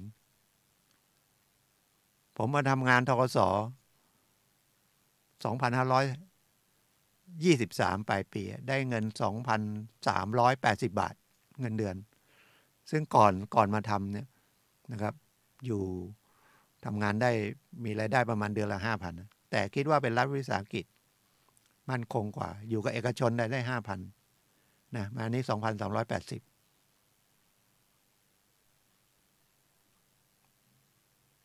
แล้วพอจบมามันไม่มีบำนาญนะครับรัฐวิสาหกิจบำนาญที่ว่าเป็นเดือนเดี๋ยวนี้ก็ไม่มีละคำว่าไม่มีคือราชการอื่นเลยก็ไม่มีนะครับเพราะว่าตัดเพราะงบประมาณมันเยอะแต่คนที่มีแล้วก็มีแล้วจนกว่าจะหมดไปนะครับก็ได้เงินมาก้อนหนึ่งก็เก็บไว้ได้เงินปันผลจากฝากไว้ที่สหกรณ์ถ้าสหกรณ์ล้มมันก็เงินนี้ก็หายไป แต่มัน10 ปีแล้วเนาะ10 ปียังอยู่ก็คือเกษียณมา10 ปีแล้วเงินก้อนนั้นยังอยู่นะก็ได้เนี่ยมาเลี้ยงชีวิตเนี่ยนะครับได้มีเงินขับรถมาออกรายการบ้างนะครับก็คุยกันนะครับมีหลายเรื่องที่จะคุยก็ไ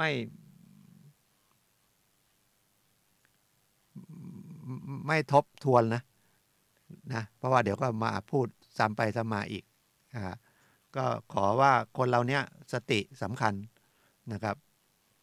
สติสำคัญสติก็คือนึกได้ว่าสิ่งที่จะทำเนี่ยมันจะเสียหายกับเราไหมเสียหายคนอื่นไหมหลีกเลี่ยงได้ไหมนะครับปาดหน้ากันนิดน้อยไม่เป็นไรนะครับบีบแกไล่หลังหน่อยไม่เป็นไรโมโหแต่ว่าพอเล็กๆน้อยๆไม่ถึงก็ต้องจอดรถหรือเบรกให้เขาชนท้ายหรือขับแซงไปปาดหน้าลงไปทะเลาะกันเดี๋ยวก็ตายไม่ได้อะไรเลยอันเนี้ยมันยากนะครับยิ่งเศรษฐกิจอย่างเงี้ยนะครับก็เครียดสภาวะอากาศอย่างนี้ก็เครียดนะครับคนมันเคยสะดวกสบายไม่สะดวกสบายพ่อค้าแม่ค้าขายของได้ไม่ได้ก็บางคนก็ไปฆ่าตัวตายนะครับเพราะไม่รู้จะออกยังไงการไปฆ่าตัวตายคือขาดสติอย่างแรงเลยพอฆ่าตัวตายแล้วมันจะฆ่าตัวตายอีกไม่รู้เท่าไหร่นะครับหรือนักเรียนเรียนไม่ได้สอบตกไม่สมหวังฆ่าตัวตายไม่ได้อะไรเลยได้สิ่งที่เสียก็คือตัวเองก็เสียไปชีวิตตัวเองก็ยังต้องไปเกิดตกนรกอะไรอีกเยอะแยะเลยตามพุทธศาสนาบอกต้องไปตกนรก500 ชาติต้องฆ่าตัวตายอีก500 ชาติแล้วคนที่อยู่พ่อแม่เสียใจขนาดไหนทุกอย่างเวลาจะทำอะไรนึกถึงคนอื่นด้วยนะครับถ้าไม่นึกถึงคนอื่นเนี่ยไม่มีสติจะเตือนว่าเราทำเนี่ยคนอื่นก็เสียใจไหมมีนะครับทุกคนต้องมีพ่อแม่นะครับอย่างน้อยพ่อแม่เนี่ยก็ต้องสำคัญละนะแล้วถ้ามีลูกมีครอบครัวเนี่ยเขาจะเสียใจไหมถ้าเราไปฆ่าตัวตายฉะนั้นสติสำคัญนะครับฝึกได้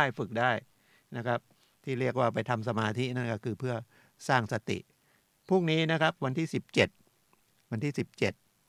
ชินสาสมาธิของสถาบันพลังจิตานุภาพ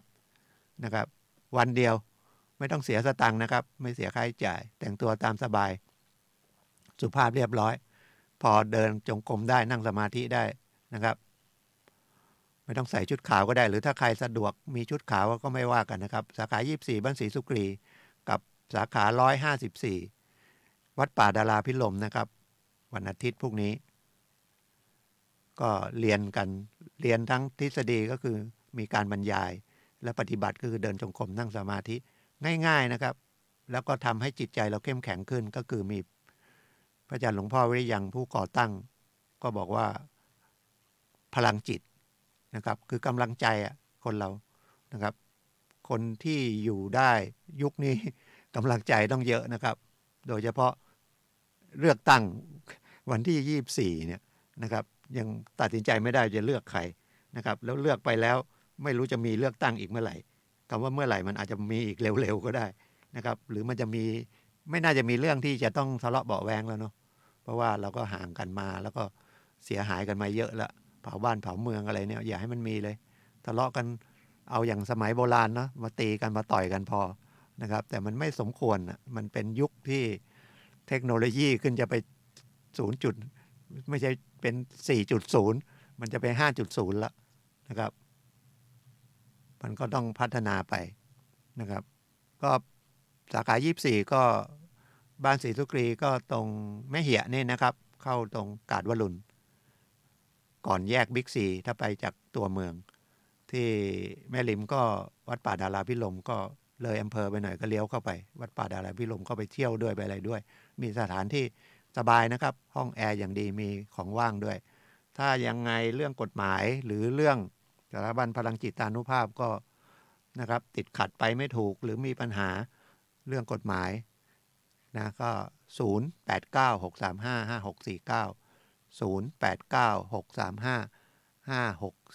08963556490896355649นะครับผมยินดีรับโทรศัพท์กลางวันนะครับแล้วก็จะแนะนำให้ก็ถือว่าใครมีปัญหานะครับโทรมาแล้วผมได้ช่วยเหลือบ้างก็ถือว่าผมได้สร้างบุญนะครับท่านให้โอกาสผมได้ทำสิ่งดีๆในชีวิตเพราะคนเราเกิดมาอายุไม่นานแล้วครับแต่ว่าได้โอกาสเกิดมาเป็นมนุษย์เนี่ยสุดละนะครับประเสริฐที่สุดละแล้วยังได้ทันกับคำสั่งสอนของพระพุทธเจ้านะครับแล้วถ้าเราไปศึกษาธรรมะบ้างนะครับคนเราต้องมีสิ่งหล่อเลี้ยงใจไม่ใช่เอาแต่อาหารทางกายนะครับแล้วก็แข่งขันกันไปเรื่อยทางกายทางวัตถุนิยมเนี่ยมันไม่ได้แล้วนะครับไม่รู้จักพอในส่วนที่ตามกำลังเราเนี่ยมันลำบากนะครับมันก็ไปค้ายาเสพติดนะครับเพราะมันง่ายคิดอย่างเดียวว่าได้สตางค์ง่ายนะครับไปทำช่อโกงกันนะครับหลอกลวงกันนะครับเพื่อจะได้เงินมาเยอะๆมาซื้อวัตถุนะครับมีรถมีบ้านมีอาหารกินดีๆไปเที่ยวไปอะไรนะครับมันก็เป็นความสุขชั่วคราวแต่ถ้าเราจิตใจเรามีพลังจิตนะครับมันจะมีสติตั้งมั่นนะครับมันก็จะรู้ว่าอ๋อไอ้สิ่งที่เกิดขึ้นเดี๋ยวมันก็หายไปแล้วจริงๆมันทุกข์หรือมันมีปัญหาจริงๆมันไม่ใช่ปัญหาแท้ก็ได้เป็นปัญหาเทียมก็ได้เพราะว่าเราไปอยากมากเกินไปเรามีตัวตนมากเกินไปใส่เสื้อตัวนี้ไปนะครับก็บอกมันไม่หล่อไม่เท่ซ้ำอายเขานะครับไม่กินอาหารดีๆก็ไม่อร่อยมันก็จะติดนิสัยไปก็ครับขอบคุณทุกท่านที่รับฟังนะครับแล้วก็ขอให้พ้นจากหมอกควันเมื่อไหร่มันจะหมดนะครับต่อไปก็เป็นรายการพลังชีวิตของท่านอาจารย์สุนัยนะครับวันนี้ก็ขอบคุณทุกท่านที่รับฟังพบกันใหม่วันเสาร์หน้าครับขอท่านโชคดีครับสวัสดีครับ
ท่านกำลังติดตามรับฟังสถานีวิทยุกระจายเสียงพระพุทธศาสนาแห่งชาติและสังคมคลื่น พื่อการศึกษาพระพุทธศาสนาและวัฒนธรรมระบบ FM 104.5 เมกะเฮิรตซ์รายการต่อไปเป็นรายการพลังแห่งชีวิตดำเนินรายการโดยสุนัย เหล่าหาวิวัฒน์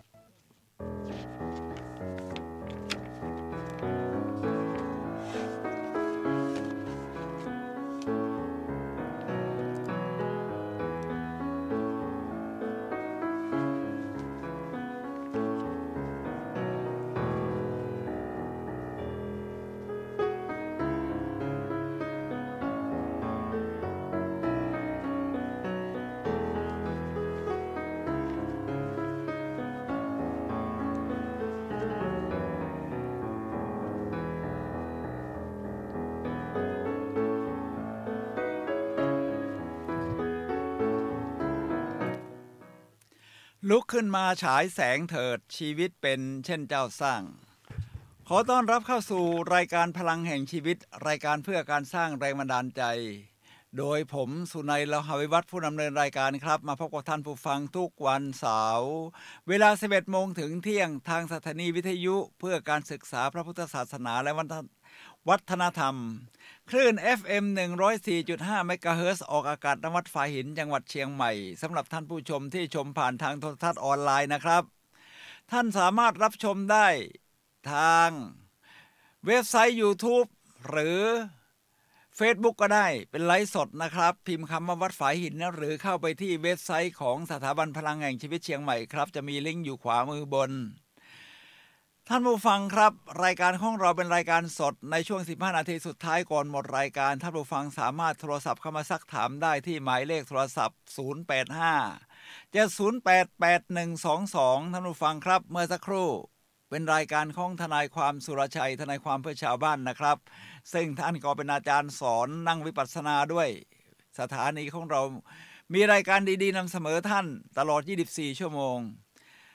ท่านผู้ฟังครับเมื่อเช้านี้นี่ผมเดินเข้ามาในห้องทรงเนี่ยนะครับใส่หน้ากากมาโอ้อากาศแย่มากเลยเลวร้ายจริงๆหมอกควันหนาแน่นขนาดนี้นะครับแล้วก็มหาวิทยาลัยเชียงใหม่สั่งปิด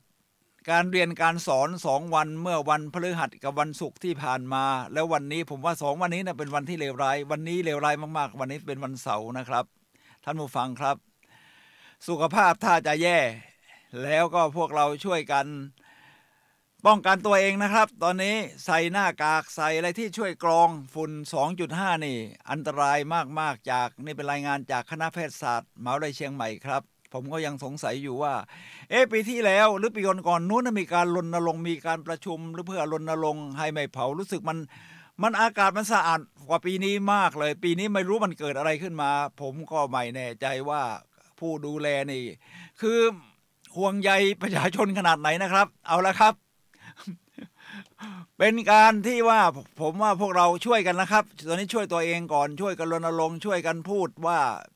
อย่าเผาเลยป่าอย่าเผาที่เพื่อที่จะเตรียมสำหรับทำไร่ทำนาเพราะว่าไถกลบนี่นะครับไม่งั้นต้นทุนมันก็กลายเป็นโซเชียลคอสไปลงกับสังคมแล้วก็คนก็จะสุขภาพแย่ที่เขาบอกอันตรายถึงสมองเนี่ยนะครับที่ผมฟังมาท่านผู้ฟังครับฉะนั้นออกจากบ้านอย่าลืมสวมหน้ากากนะครับหน้ากากที่ช่วยกรองท่านก็จะช่วยท่านได้ระดับหนึ่งรายการของเราในวันนี้นำเสนอท่านผู้ฟังในเรื่อง soft skill ซึ่งเป็นภาษาอังกฤษฟังแปลกหน่อยเดี๋ยวเราจะขยายความกันนะครับท่านผู้ฟังครับ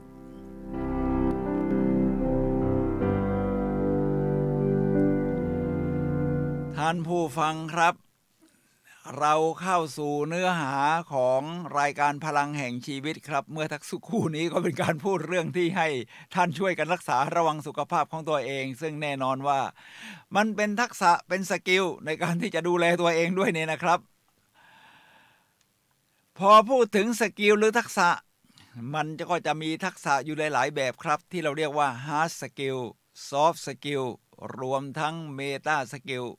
ทีนี้ถ้าพูดถึง hard skillส่วนคนส่วนใหญ่ก็จะรู้จักครับ hard skill ก็คือการ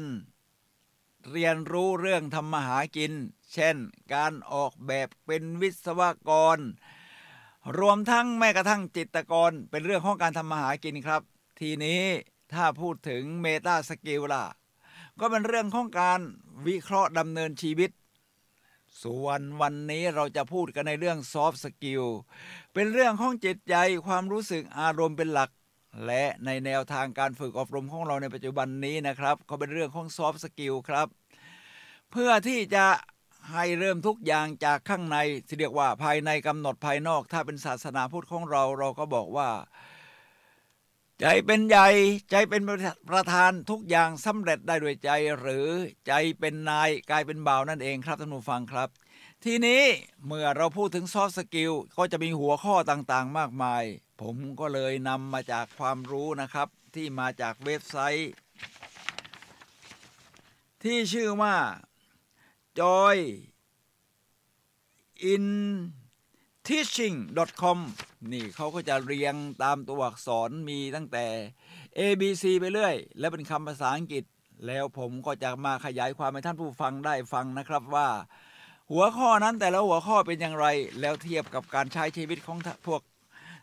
ท่านทั้งหลายนะครับว่าท่านมีซอฟต์สกิลแบบไหนจะพัฒนายอดเยี่ยมขึ้นได้อย่างไรสักครู่เดียวครับ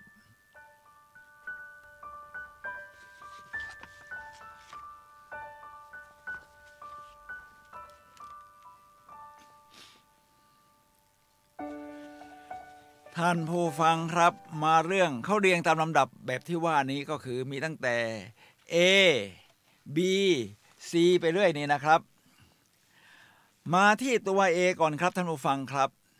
ตัว A นี้คือเขาใช้คำว่า adaptability ซึ่งก็คือการปรับตัวเหมือนกับที่ชาญดาวินพูดไว้นะครับท่านผู้ฟังครับในเรื่องของวิวัฒนาการไม่ใช่พืชเผ่าพันธุ์ที่แข็งแรงที่สุดถึงจะอยู่รอดแต่เป็นเผ่าพันธุ์ที่ปรับตัวได้ดีครับท่านผู้ฟังครับปรับตัวเข้ากับสิ่งแวดล้อมปรับตัวเข้ากับที่ต่างๆเพราะชาญดาวินเขาเป็นผู้คิดค้นทฤษฎีในเรื่องของวิวัฒนาการที่เขาเดินทางเรียกว่าไปไกลจากประเทศอังกฤษไปมากครับไปทำเกาะต่างๆเช่นเกาะเพื่อจะศึกษาว่าสัตว์ที่อยู่รอดนั้นมีการวิวัฒนาการแบ่งแหล่งออกเป็นสเปชีส์ต่างๆเป็นอย่างไรบ้างก็เขาก็ได้ข้อคำตอบที่ว่าสัตว์ที่ปรับปรุงตัวเองได้ก็จะมีชีวิตที่ยอดเยี่ยมพอมาถึงสมัยนี้ยิ่งสำคัญมากครับท่านผู้ฟังครับเพราะมีเกิดการเปลี่ยนแปลงที่รวดเร็วที่เราเรียกว่า disruption คือการเกิดนวัตกรรมที่ทำลายล้างผลิตภัณฑ์เก่าๆนะโดยเฉพาะอินเทอร์เน็ตนี่แหละครับท่านผู้ฟังครับเดี๋ยวนี้เรามีทั้งการชมภาพยนตร์ผ่าน YouTube ก็เรียกว่าที่บ้านไม่ต้องรับเคเบิลทีวีก็ได้เรียกว่าถ้าจะไปเดินทางไปไหนนี่สะดวกสบายนะครับท่านผู้ฟังครับ Grab นี่แหละดีที่สุดแล้วคือเรียกว่าคนที่มีรถก็อยากจะมีรายได้ส่วนคนที่ไม่มีรถอยากจะเดินทางก็มาพบปะกันเดี๋ยวนี้มี Grab มอเตอร์ไซค์ด้วยนะครับท่านผู้ฟังครับถ้าในซอกในซอยโดยเฉพาะกรุงเทพนี่เดินทางแบบนี้สะดวกนี่คือการปรับตัวนะครับท่านผู้ฟังครับสักครู่เดี๋ยวเราจะพูดถึงอักษรตัวต่อไปครับท่านผู้ฟังครับอักษรตัวต่อไปคือ collaboration คือการร่วมมือเราเรียนแบบจากสิ่งมีชีวิตอื่นๆก็ได้แต่มนุษย์เป็นความสุดยอดอยู่แล้วที่เรากำลังจะพูดถึงสัตว์อื่นๆเขาความร่วมมือเช่นการทำงานที่เป็นการร่วมมือกันนะครับเช่นผึ้งมดยำทางอย่างนี้เป็นต้นเวลาผึ้งไปหาอาหารในเวลาเขาไปเจอเกสรดอกไม้หรือน้ำหวานนี่นะครับเวลาเขาบินกลับมาเนี่ยเขาจะทำท่าสัญญาณหรือแตะตัวกันหรือแบบมดนี่ครับไปเจอน้ำหวานเจออะไรแล้วตัวอื่นเขาจะรู้ทิศทางแล้วก็จะไปตามนี่คือการร่วมมือกันท่านผู้ฟังครับมนุษย์เราเนี่ยเป็นความร่วมมือที่สุดยอดคนที่มาจับมือกันได้รวมพลังกันได้ก็คือเป็นการร่วมมือกันผมชอบการร่วมมือของประเทศญี่ปุ่นครับในเรื่องของความสะอาดคนญี่ปุ่นให้ความร่วมมือสูงมากนะครับผมไปที่สวนสาธารณะไม่ว่าที่จะเป็นที่โตเกียวหรือนาระหรือเกียวโตผมจะเห็นว่าไม่มีเศษขยะอยู่เลยนะครับท่านผู้ฟังครับคนญี่ปุ่นเวลาเขาจะกินอาหารกินของว่างหรือเครื่องดื่มเขาก็จะมีถุงส่วนตัวแล้วก็เก็บเข้าถุงแล้วเดินถือไปนะครับแม้ไม่เจอถังขยะตรงนี้เขาก็จะเดินไปไกลเลยจนกระทั่งทิ้งถังขยะนี่คือการร่วมมือที่ยอดเยี่ยมครับ ของไทยก็กำลังพัฒนาดีขึ้นนะครับตอนนี้ถ้าพัฒนาช่วยกันอย่าไปเผาป่ามากนะครับผมว่าถ้าเราร่วมมือกันตรงนี้ได้นี่อากาศจะสดใสไม่เป็นมลพิษกับคนอื่นๆนะครับท่านผู้ฟังครับอักษรตัวต่อไปคือ communication การสื่อสารนะครับท่านผู้ฟังครับการสื่อสารนี่เป็นเรื่องสำคัญเลยเพราะว่าเวลาเราจะทำความเข้าใจนี่ก็จะเป็นการสื่อสารกันการสื่อสารนอกจากมีคำพูดก็จะมีการสื่อสารที่ไม่เป็นคำพูดก็มีนะครับท่านผู้ฟังครับทั้งเช่นสายตาผมเป็นวิทยากรด้านการสร้างแรงบันดาลใจเวลาไปสอนนี่นะครับผมก็จะสอนให้ฝึกวิธีการสื่อสารทางสายตานี่นะครับท่านผู้ฟังครับคำถามว่าดวงตาคืออะไรดวงตาคือหน้าต่างของหัวใจฉะนั้นก็เป็นการสื่อสารจากภายในนะครับคำพูดนี่เราอาจจะเล่นลิ้นให้เรียกว่าเป็นเมตาโมเดลคือไม่ชัดเจนอะพูดแล้วเบี่ยงไม่กล้าพูดจริงๆแต่สายตานี่จะฟ้องนะครับท่านผู้ฟังครับเพราะเวลาเราจะหลบเลี่ยงสายตาจากอารมณ์ที่มาจากข้างในมันยากฉะนั้นการสื่อสารแบบนี้นี่ถ้าเราจะฝึกให้ดีสามารถฝึกที่จะเป็นทักษะได้ครับเขาเรียกว่า non verbal ทั้งภาษากายด้วยนะครับการสื่อสารท่าทางกิริยาการยืนมันก็เป็นการสื่อสารว่าถ้าคุณห่อเหี่ยวนะครับอกหักรักคุดนี่คุณก็จะไล่ห่อคอตกหงอยแต่ถ้าคุณเด้งดึงมันเป็นภาษาอย่างหนึ่งนะครับท่านผู้ฟังเป็นการสื่อสารว่าเรามีพลังเราสามารถที่จะเดินหน้าและอยู่กับชีวิตได้นี่เป็นหลักงานที่เราเรียกกันว่า NLP ย่อมาจากคำว่า Neuro Linguistic Programming ภาษาที่เราใช้โปรแกรมจิตประสาทฉะนั้นการสื่อสารนี่นะครับก็จะมีตั้งแต่1การสื่อสารกับตัวเราเองตรงนี้นะผมว่าสำคัญมากๆเลยเพราะคนเราพูดกับตัวเองวันนึงหลายครั้งนะครับทางยุโรปเขาวิจัยว่ามนุษย์เราสื่อสารกับตัวเองวันละประมาณนี้นะครับเยอะมาก 45,000 ถึง 55,000 ครั้งนะครับท่านผู้ฟังครับฉะนั้นถ้าเราสื่อสารกับตัวเองไม่ดีมันก็จะเจอแต่สิ่งไม่ดีมันเป็นกฎแห่งการดึงดูดนะ The Law of Attraction ถ้าเราสื่อสารกับตัวเองดีเราก็จะพบสิ่งดีๆดึงดูดสิ่งดีๆเข้ามาเพราะเราจะเห็นเฉพาะสิ่งที่เราอยากเห็นอยู่แล้วทีนี้การสื่อสารแบบที่2คือการสื่อสารกับคนอื่นก็คือเพื่อนมนุษย์ด้วยกันนี่แหละครับฉะนั้นการสื่อสารในสิ่งที่ดีคุณก็จะดึงดูดสิ่งที่ดีเข้ามาครับท่านผู้ฟังครับดึงดูดเพื่อนดีๆที่สื่อสารแบบดีๆเข้ามาฉะนั้นการสื่อสารแบบนี้เป็นสำคัญมากทีนี้การสื่อสารแบบที่3คืออะไรครับคือการสื่อสารกับโลกใบนี้คุณคุยกับโลกใบนี้นะครับเช่นวันนี้หมอกควันเยอะคุณก็บอกโอ้มันแย่เลยแต่เราก็ต้องช่วยตัวเองนะครับแล้วก็ช่วยเป็นกำลังใจให้เพื่อนว่าเรามาช่วยกันกระจายข่าวว่าเราจะไปเผาโน่นเผานี่เพื่อให้อากาศมันดีเรียกว่าการสื่อสารกับโลกใบนี้ครับท่านผู้ฟังนี่คือทักษะของการสื่อสารแต่ถ้าให้ดีศึกษาแบบโพสิทีฟหาทางแก้ปัญหาก่อเกิดในทางสร้างสรรค์ก็จะเป็นความสุดยอดครับ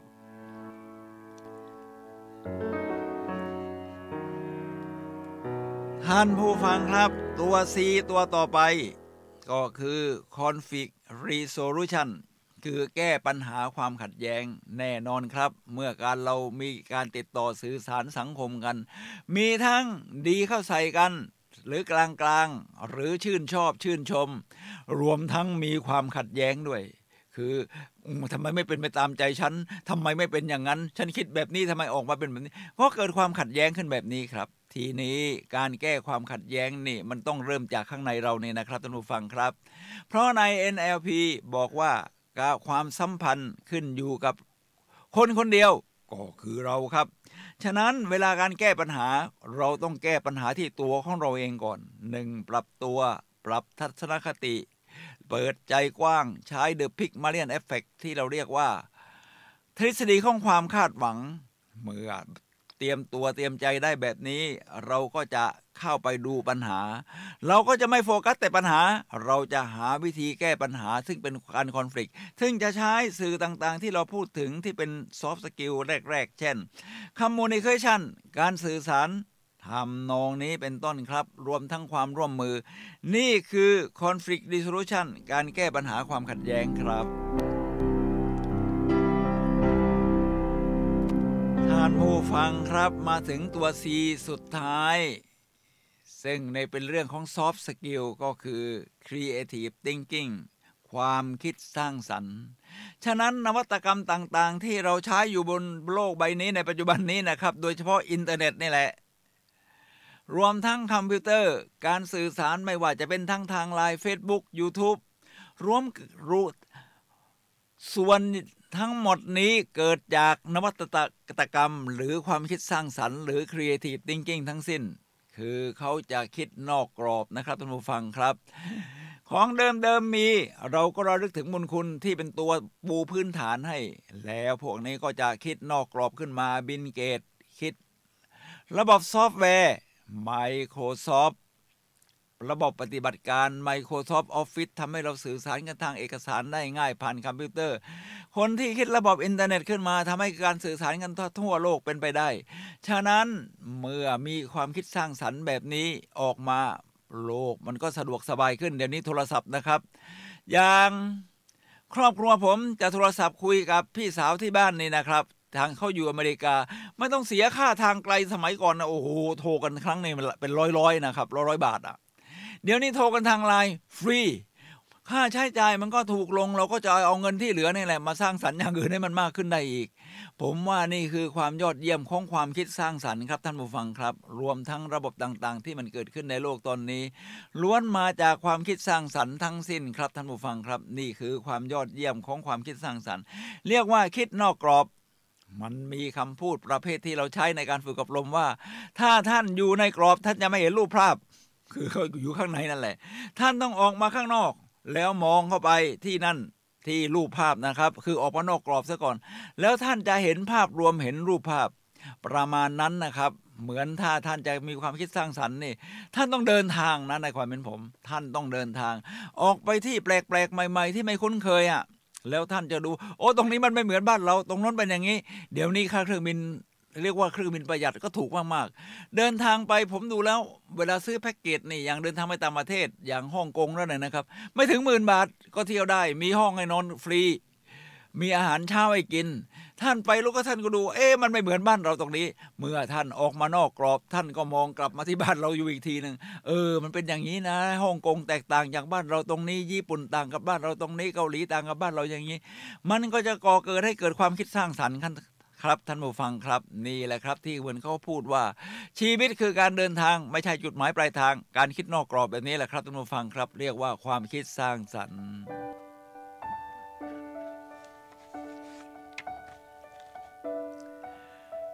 ทีนี้เรามาถึงตัวดีครับท่านผู้ฟังครับ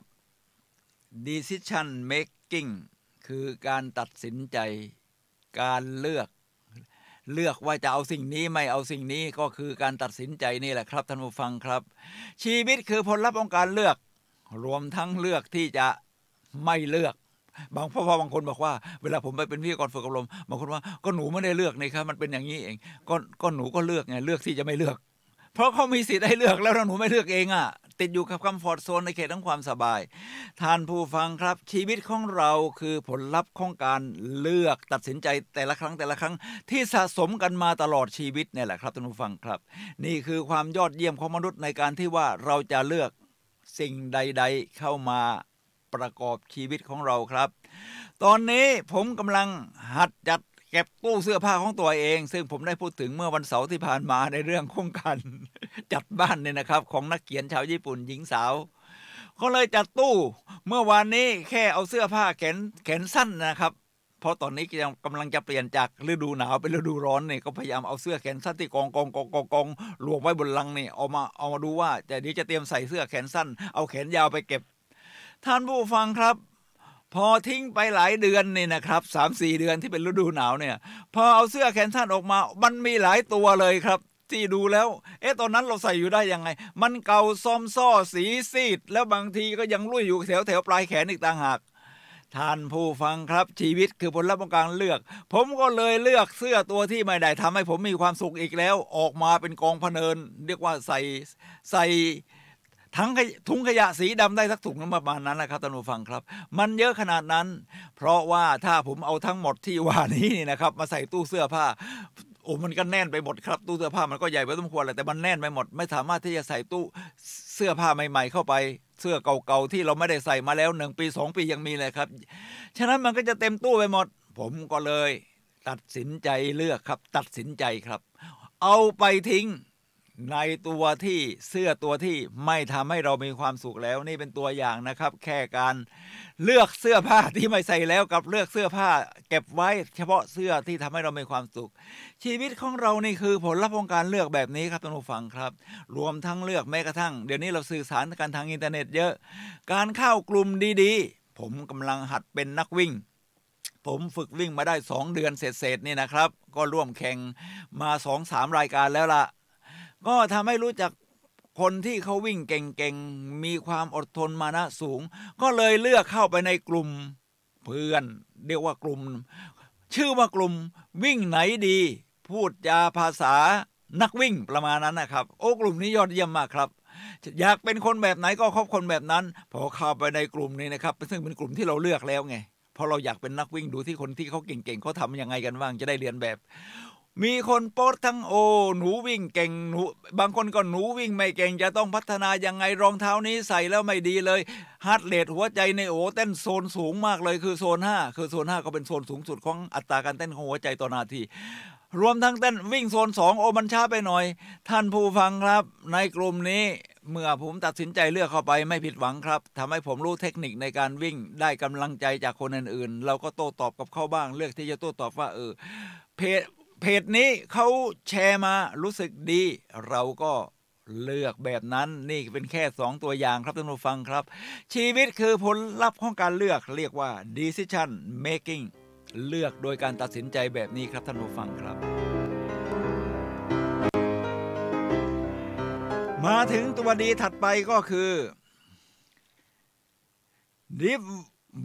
divergent thinking แปลว่าการคิดถึงสิ่งใหม่ๆหรือการสำรวจหานะครับ exploration เอาละครับถ้าพูดถึงการสำรวจหาคิดถึงสิ่งใหม่ๆผมก็ต้องยกตัวอย่างคริสโตเฟอร์โคลัมบัสนักเดินทางทางเรือเมื่อศตวรรษโน้นครับที่14คริสโตเฟอร์โคลัมบัสเขาอยากจะเดินเรือโดยเขามีมุมมองของชีวิตที่ว่าโลกของเรากลมฉะนั้น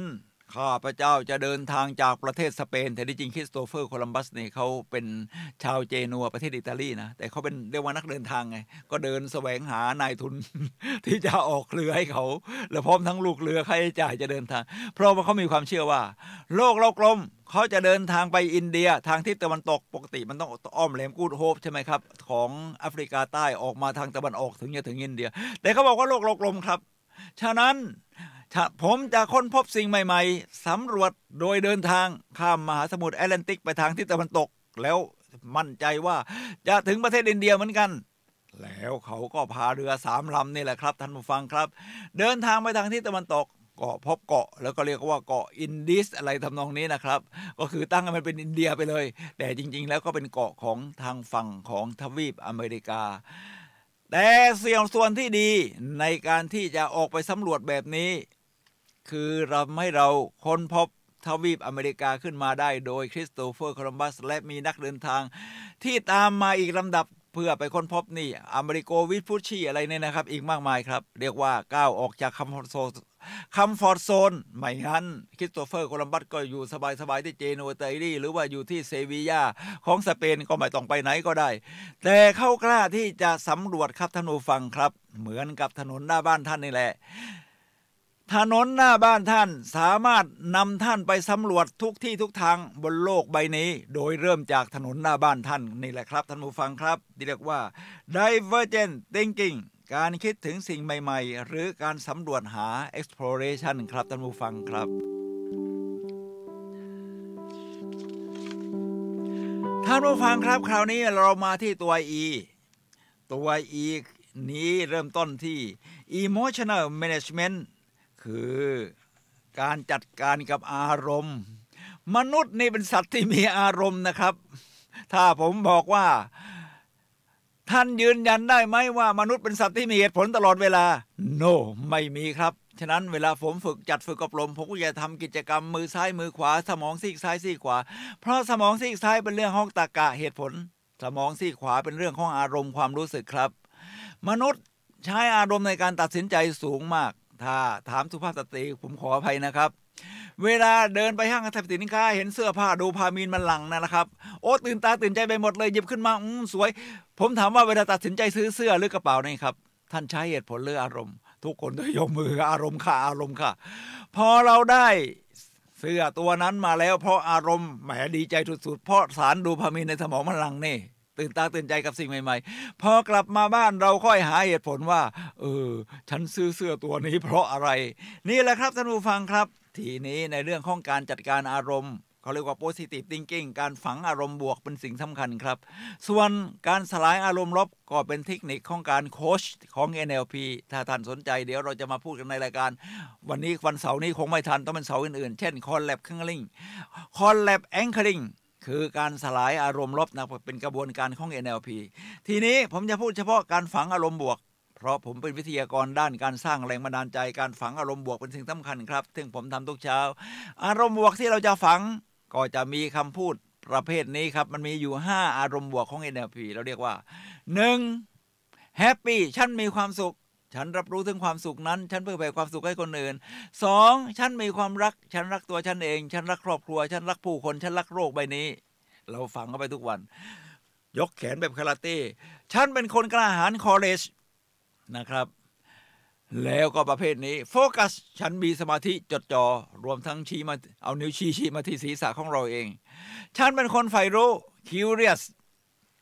ท่านผู้ฟังครับการฝังอารมณ์บวกแบบนี้จะทำให้เรามีคุณภาพที่ยอดเยี่ยมที่เรียกว่า emotional management แล้วเราจะดึงอารมณ์นี้ออกมาได้ทันทีฉับพลันยังไงครับ NLP เราสามารถที่จะเปลี่ยนอารมณ์จากลบเป็นบวกแบบฉับพลันเราเรียกว่า go yes พลังทั้ง5ที่เราเคยฝังไว้จะออกมาแบบทันทีครับ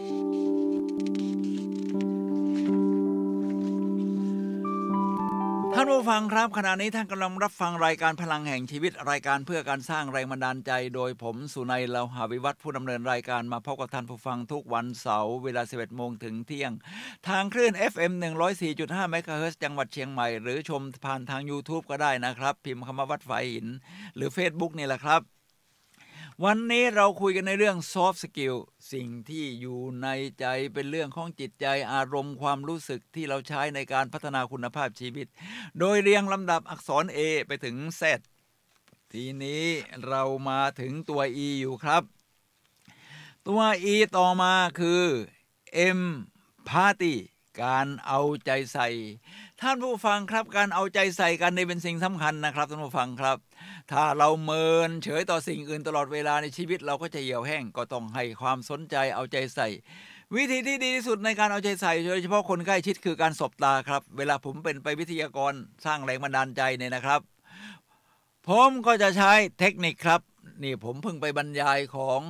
หัวข้อที่การฝึกอบรมที่ชื่อว่าค้นหาและพัฒนาศักยภาพสตรีให้กับกองทุนสตรีที่จังหวัดลำปางมีทั้งหมด6รุ่นนะครับรุ่นหนึ่ง200กว่าคนรวมแล้วคนนี้ก็600-700คนนี่แหละครับรวมทั้งหมดนี่วิธีการหนึ่งในเรื่องของการสื่อสารเพื่อดึงศักยภาพและให้คนอื่นดึงศักยภาพออกมาคือการใส่ใจกันครับการใส่ใจมีหลายวิธีผมจะพูดวิธีที่ง่ายที่สุดที่ใช้ในการฝึกอบรมคือการสบตาปกติคนเราเวลาเดินไปห้างสรรพสินค้าเราก็จะกลัวที่จะสบตาคนอื่นก็กลัวที่จะสบตาเราไม่ใส่ใจโลกใบนี้ถ้าเรามีมิตรภาพที่ดีเราสามารถสบตาด้วยมิตรภาพได้ครับแม้กระทั่งกับคนแปลกหน้าโดยเฉพาะคนใกล้ชิดผมก็เลยให้เขานั่งจับคู่บัดดี้หันหน้าเข้าหากันหลับตาก่อนนึกถึงความดีของเพื่อนพอลืมตามาแล้วก็เบิกตาโตสบตากันโดยไม่ต้องพูดท่านผู้ฟังครับบางคนนี่น้ำหูน้ำตาไหลนะครับไม่เคยคิดว่าการสบตาแบบนี้จะเป็นการเอาใจใส่ที่ยอดเยี่ยมอย่างหนึ่งครับท่านผู้ฟังครับท่านผู้ฟังครับตอนนี้เราก้าวมาสู่ที่ตัว F คือ flexibility ยืดหยุ่นเหมือนที่ภาษิตจีนบอกไว้ว่าวิธีการเขียนไว้บนผืนทราย เป้าหมายเขียนไว้บนหินผาเราเจอเหตุการณ์ต่างๆมากมายครับท่านผู้ฟังครับบางเหตุการณ์เราก็เปลี่ยนได้บางเหตุการณ์เราไปเข้าไปแก้ไขเปลี่ยนแปลงไม่ได้สิ่งที่เราเปลี่ยนแปลงได้คือตัวเองการเปลี่ยนแปลงตัวเองนี่คือความยืดหยุ่นนะครับท่านผู้ฟังครับเหมือนกับเวลาท่านไปเจอก้อนหินก้อนหนึ่งขวางหน้าในทิศทางที่ท่านจะเดินไปสู่เป้าหมายท่านจะทำยังไงครับเอาวิธียากๆก็คือเจาะทะลุเข้าหินเข้าไปก็คงยากลำบากมากลำบากขึ้นมาน้อยกว่าหน่อยก็คือปีนข้ามก้อนหินหรือขุดดินถ้าให้ง่ายที่สุดก็เดินอ้อมฉะนั้นนี่คือความยืดหยุ่นครับวิธีการฉะนั้น flexibility ความยืดหยุ่นเป็น mindset หนึ่งของ NLP ครับท่านผู้ฟังครับเราจะมาที่ตัว F ตัวที่2คือ focus สมาธิจดจ่อตรงนี้เป็นเรื่องสำคัญเพราะเวลาเราฝึกสมาธินี่ในศาสนาพุทธเราช่วยได้มากโดยเฉพาะสติปัฏฐาน4ฝึกสมาธิที่เป็นสมถะสมาธิก่อนแล้วเข้าสู่วิปัสสนาสมาธิกายเวทนาจิตธรรมน่ะเป็นพื้นฐานอย่างดีทีนี้ถ้าเรามาใช้กับชีวิตประจำวันก็เป็นสิ่งเป็นไม่ได้ครับเรามีโฟกัสมีจิตใจจดจ่อกับงานที่กำลังทำทายยิ่งใหญ่ขึ้นก็คือเป้าหมายชีวิตของเราที่เราเรียกว่า life purpose จุดมุ่งหมายชีวิตของเราจึงมีคำพูดที่เรียกว่าเหตุการณ์ไม่สำคัญเท่าเป้าหมายฉะนั้นถ้าเหตุการณ์ที่เข้ามาสอดแทรกระหว่างทางที่ท่านเดินทางไปสู่เป้าหมายมันมีเหตุการณ์ทั้งดีทั้งเลวร้ายถ้าท่านจะไปต่อกรกับสิ่งเลวร้ายตลอดนี่ท่านก็คงไปถึงเป้าหมายช้าลงหรือไม่ถึงเป้าหมายด้วยซ้ำฉะนั้นจึงมีคำพูดที่บอกว่าเหตุการณ์ไม่สำคัญเท่าเป้าหมายฉะนั้นท่านจึงโฟกัสไปที่เป้าหมายของท่านการโฟกัสแบบนี้จึงเป็นสิ่งสำคัญครับท่านผู้ฟังครับเรียกว่ามีสมาธิจดจ่อกับทิศทางเป้าหมายของเราผมมาตัวอักษรต่อไปคือตัว I คราวนี้จะมาคำว่า independence นี่ก็แปลว่าความเป็นอิสระคืออิสระในการที่จะเลือกโน่นเลือกนี่ฉันมีอิสระเป็นเหมือนกับอย่างในประเทศของสหรัฐอเมริกาเขาในรัฐธรรมนูญเขาก็จะมีข้อต้นๆเลยว่าทุกคนมีอิสระนี่นะครับฉะนั้นอิสระเสรีภาพเป็นสิ่งที่ยอดเยี่ยมที่สุดของมนุษย์ครับท่านผู้ฟังครับทีนี้มาถึงชีวิตประจำวันหน้าที่การงานล่ะเดี๋ยวนี้เราจะเห็นคนที่ทำอาชีพประเภทฟรีแลนซ์นี่มากมายครับท่านผู้ฟังครับในความเห็นของผมนี่คืออาชีพอิสระที่ยอดเยี่ยมนะครับท่านเลือกเวลาเลือกชีวิตเลือกงานไม่เอางานจะเอางานนี้แต่ท่านเพิ่มความสามารถของท่านขึ้นมาได้ท่านก็จะเป็นฟรีแลนซ์แล้วก็มีอิสระที่จะเลือกได้แต่ถึงไม่เก่งขนาดนั้นท่านก็มีอิสระที่จะเรียนรู้นะครับที่จะพัฒนาตัวเองเลือกการคบคนอ่านหนังสือดีๆฉะนั้น independence คือมีความรู้สึกตัวว่ามีอิสระนี่แหละครับเป็นเรื่องยิ่งใหญ่ในชีวิตของเราครับเป็น soft skill ที่ยอดเยี่ยมเรามาถึงตัว I ต่อไปครับinterviewing ในนี้แปลว่าการสัมภาษณ์นะครับแน่นอนครับเราก็ต้องคุยกับผู้คนเป็นธรรมดาทั้งสัมภาษณ์เขาทำงานเป็นคนสัมภาษณ์คนอื่นที่มาสมัครงานรวมทั้งการสัมภาษณ์ก็คือพูดคุยกับผู้คนเพื่อนฝูงญาติมิตรในสังคมหรือการในที่ทำงานท่านผู้ฟังครับ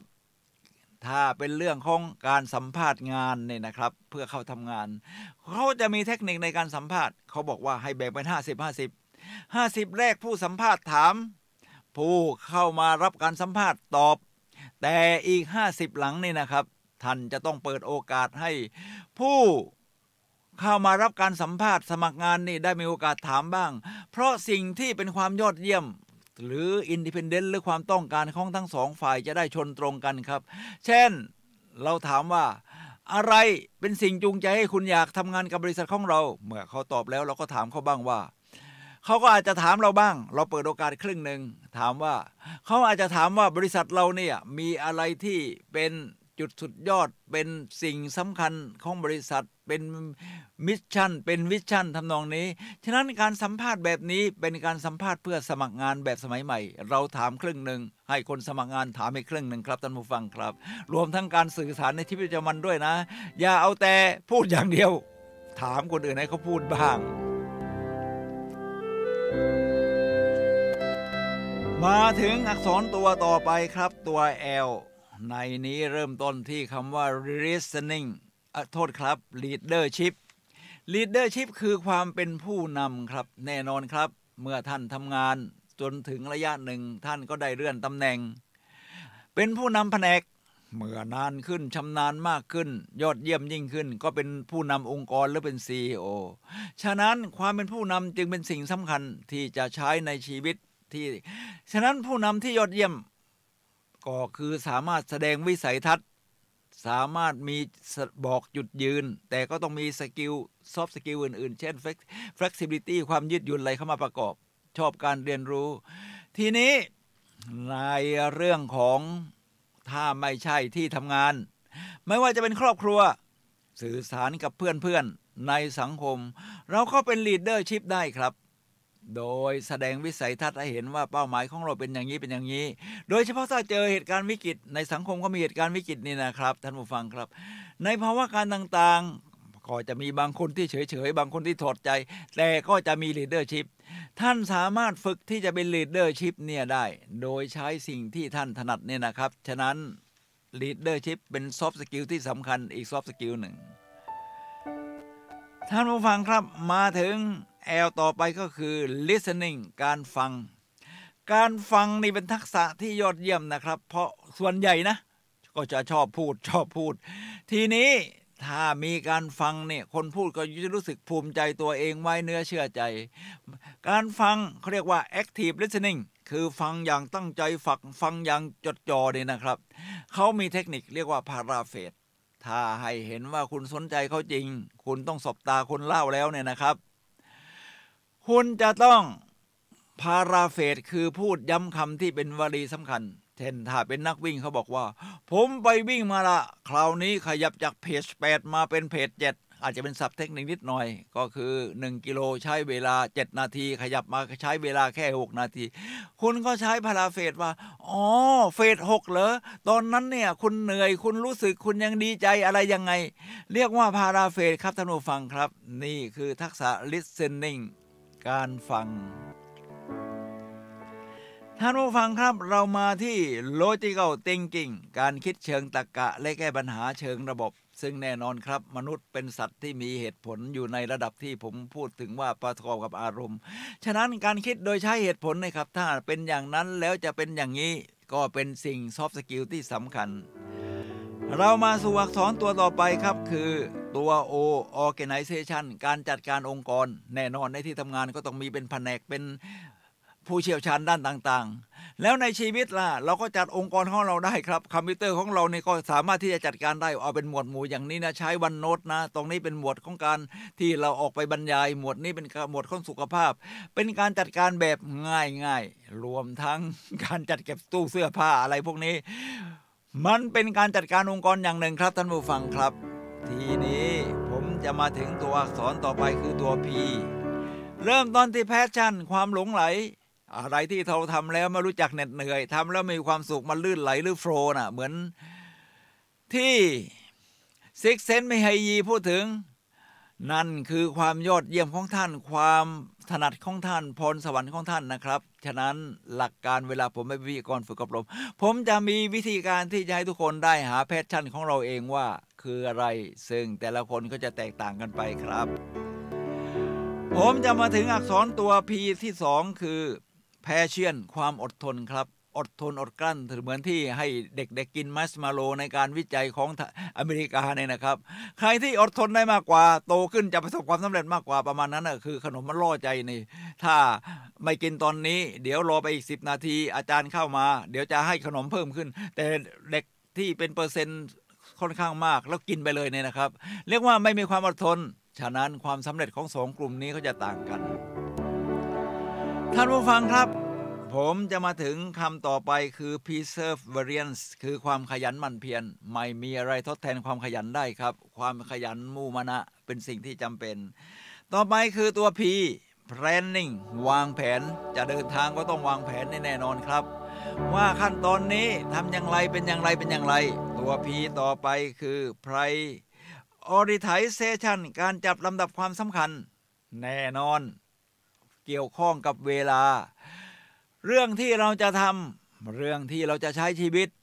มันแบ่งออกไปได้ทั้งไม่สำคัญ และระดับความสำคัญก็มีแตกต่างกันไปอีกแล้วมีทั้งเรื่องเร่งด่วนกับไม่เร่งด่วนเช่นโทรศัพท์เข้ามากิ้งกังคุยเล่น Facebook ดีๆก็มีนะแต่ว่าบางทีคุยเล่นก็มีในไลน์อย่างเงี้ยครับเรียกว่าไม่สำคัญแต่เสียงกริ้งมันดังเร่งด่วนท่านผู้ฟังครับสิ่งที่เขาบอกว่ายอดเยี่ยมคือสำคัญแต่ไม่เร่งด่วนผู้คนมักจะละเลยเช่นสุขภาพร่างกายของเราการพัฒนาตัวเองฉะนั้นการจัด priority นี่ก็จะมีอยู่4แบบคือไม่สำคัญไม่เร่งด่วนสำคัญไม่เร่งด่วนอันนี้สำคัญสูงสุดแล้วไม่สำคัญแต่เร่งด่วนก็จะมีเยอะนี่นะครับแล้วก็รวมทั้งสำคัญและเร่งด่วนเป็นสิ่งที่เราจะต้องเรียนรู้กันครับท่านผู้ฟังครับตัวต่อไปคือ problem solving การแก้ปัญหาในเทคนิคบอกว่าให้โฟกัสที่วิธีแก้ปัญหา 80% ปัญหาแค่ 20% พอครับตัวต่อไปตัว R resourcefulness คือความมั่งคั่งมันเป็นเรื่องของทัศนคติว่าโลกนี้ขาดแคลนหรือโลกนี้อุดมสมบูรณ์ถ้าท่านคิดว่าอุดมสมบูรณ์ท่านจะหาความมั่งคั่งได้ตลอดเส้นทางเรียกว่า resources หรือทรัพยากรที่มันเกิดขึ้นระหว่างทางน่ะนี่คือทัศนคติครับท่านผู้ฟังครับผมมาถึงตัว R ที่2คือ responsibility ความรับผิดชอบผมถามว่าเรารับผิดชอบต่อตัวเราเองไหมท่านผู้ฟังครับไม่ว่าอะไรจะเกิดขึ้นกับเรารับผิดชอบต่อตัวเราเองครับผมมีตัวอย่างมากมายทั้งเช่นเวลาเราจะเดินทางเกิดผิดพลาดแล้วก็ไปเครื่องบินไม่ทันถามว่าท่านรับผิดชอบต่อชีวิตตัวเองไหมแน่นอนท่านออกมาเร็วก็จริงแต่ว่ามันก็มีเส้นทางที่มันอาจจะทำให้เราคลาดเคลื่อนได้ทุกอย่างถ้าเรารับผิดชอบเราจะเป็นคนที่พัฒนาขึ้นอย่างยอดเยี่ยมครับท่านผู้ฟังครับมาที่ตัว S self confidence ความเชื่อมั่นในตัวเองเป็นสิ่งสำคัญครับเหมือนคำพูดที่บอกว่าถ้าท่านบอกว่าท่านเชื่อมั่นในตัวเองยังไม่รับประกันความสำเร็จ 100% แต่ท่านบอกว่าท่านไม่เชื่อมั่นในตัวเองรับประกันความไม่ประสบความสำเร็จหรือล้มเหลวอย่างชัดเจนครับฉะนั้นเป็นเรื่องของเราจะต้องสร้างความมั่นใจใน NLP มีคาถาที่ง่ายมากครับที่เราเรียกว่าฉันเชื่อมั่นฉันมีพลังฉันทำได้ขึ้นต้นโดยคำว่าเชื่อมั่นนี่เป็นการพูดยืนยันกับตัวเองประมาณนี้นะครับท่านผู้ฟังครับฉะนั้นเป็นประเภทหนึ่งที่เราเรียกว่า self esteem ประกอบกับความนับถือตัวเองตามหลักทฤษฎีของมาสโลว์นะครับท่านผู้ฟังครับเรามาถึงตัว S ถัดมาคือ self confidence แล้วก็คือ self motivation สร้างแรงจูงใจให้กับตัวเอง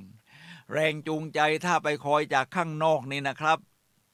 มันไม่ได้เกิดขึ้นอยู่อย่างสม่ำเสมอหรือในเวลาที่เราต้องการบางทีอยากได้แรงจูงใจกำลังใจจากเพื่อนเกือบตายไม่มีอะไรเกิดขึ้น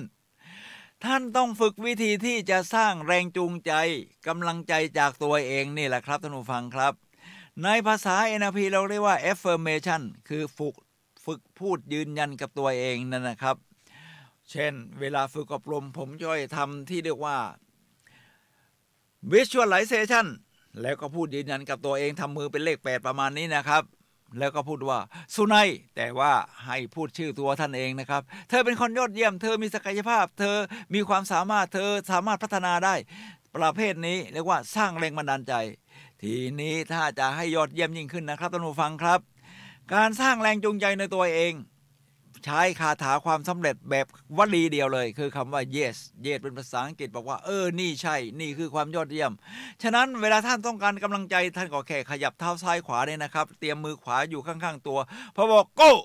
yes ดึงแขนขึ้นมาประมาณนี้นะครับที่หน้าอกเนี่ยนะครับท่านจะรู้สึกมีพลังแรงจูงใจเกิดขึ้นมาจากข้างในทันทีท่านก็สามารถจะทำกิจกรรมที่เป็นเป้าหมายในตอนนั้นได้อย่างแน่นอนและฝึกเป็นประจำก็จะกลายเป็นนิสัย30 time make a habit ครับท่านผู้ฟังครับหัวข้อถัดมาตัว S อีกคือ social skills คือทักษะทางสังคม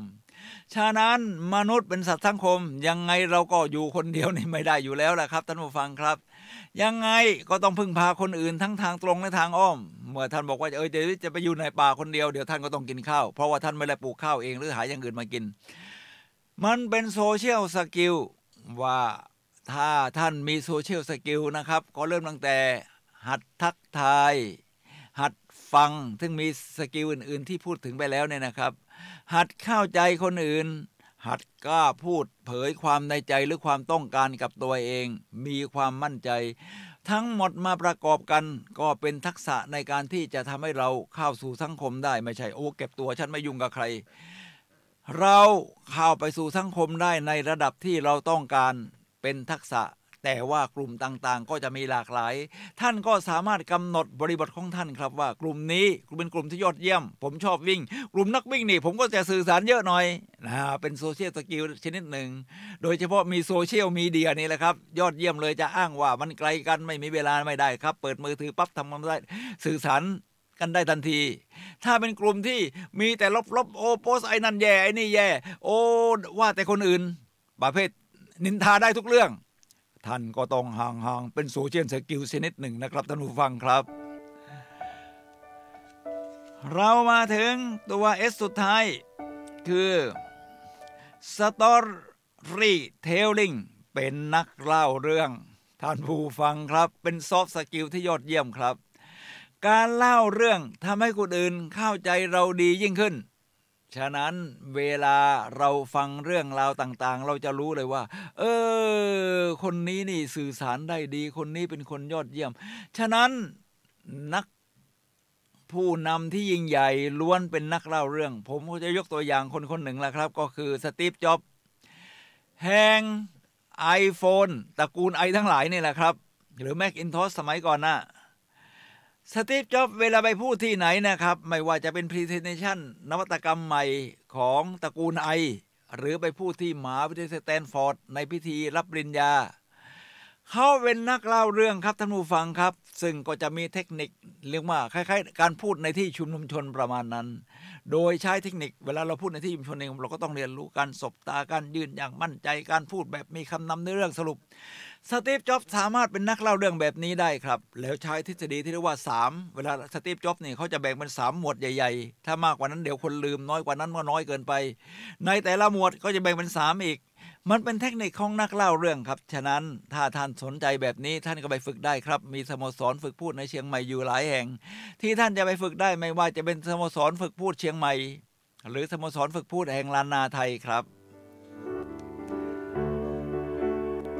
หัวข้อต่อไปคือตัวทีมเวิร์กบิลดิ้งคือทำงานเป็นทีมสร้างทีมขึ้นมาเรียกว่าซินเนอร์จี้1+1 มากกว่า2ถ้าต่างคนต่างทำก็ได้แค่นี้ฉะนั้นการสร้างทีมนี่เป็นเรื่องยิ่งใหญ่นะครับที่เป็นซอฟต์สกิลที่ถ้าท่านสร้างทีมขึ้นมาท่านต้องเข้าใจผู้คนรู้จักการสื่อสารท่านถึงจะสร้างทีมที่ยอดเยี่ยมขึ้นมาได้ผมสมัยที่ก่อตั้งสโมสรฝึกการพูดแห่งที่พิษณุโลกเนี่ยนะครับท่านผู้ฟังครับการสร้างทีมขึ้นมาคือผมอยากพูดนะแต่ไม่มีสนามก็ต้องสร้างสโมสรขึ้นมาเองพอสร้างสโมสรขึ้นมาเป็นเหมือนกับการสร้างทีมใหม่ที่เราไม่เคยทำแบบนี้มาก่อนในท้องถิ่นนี้คือที่พิษณุโลกก็ต้องว่าคนนี้เก่งนี้มาจับมาแล้วคนนี้เก่งนี้เก่งมาแต่ละคนเก่งต่างๆกันมารวมตัวกันแล้วก็เป็นซินเนอร์จี้เรียกว่าการสร้างทีมบิลดิ้งหรือทีมเวิร์คครับ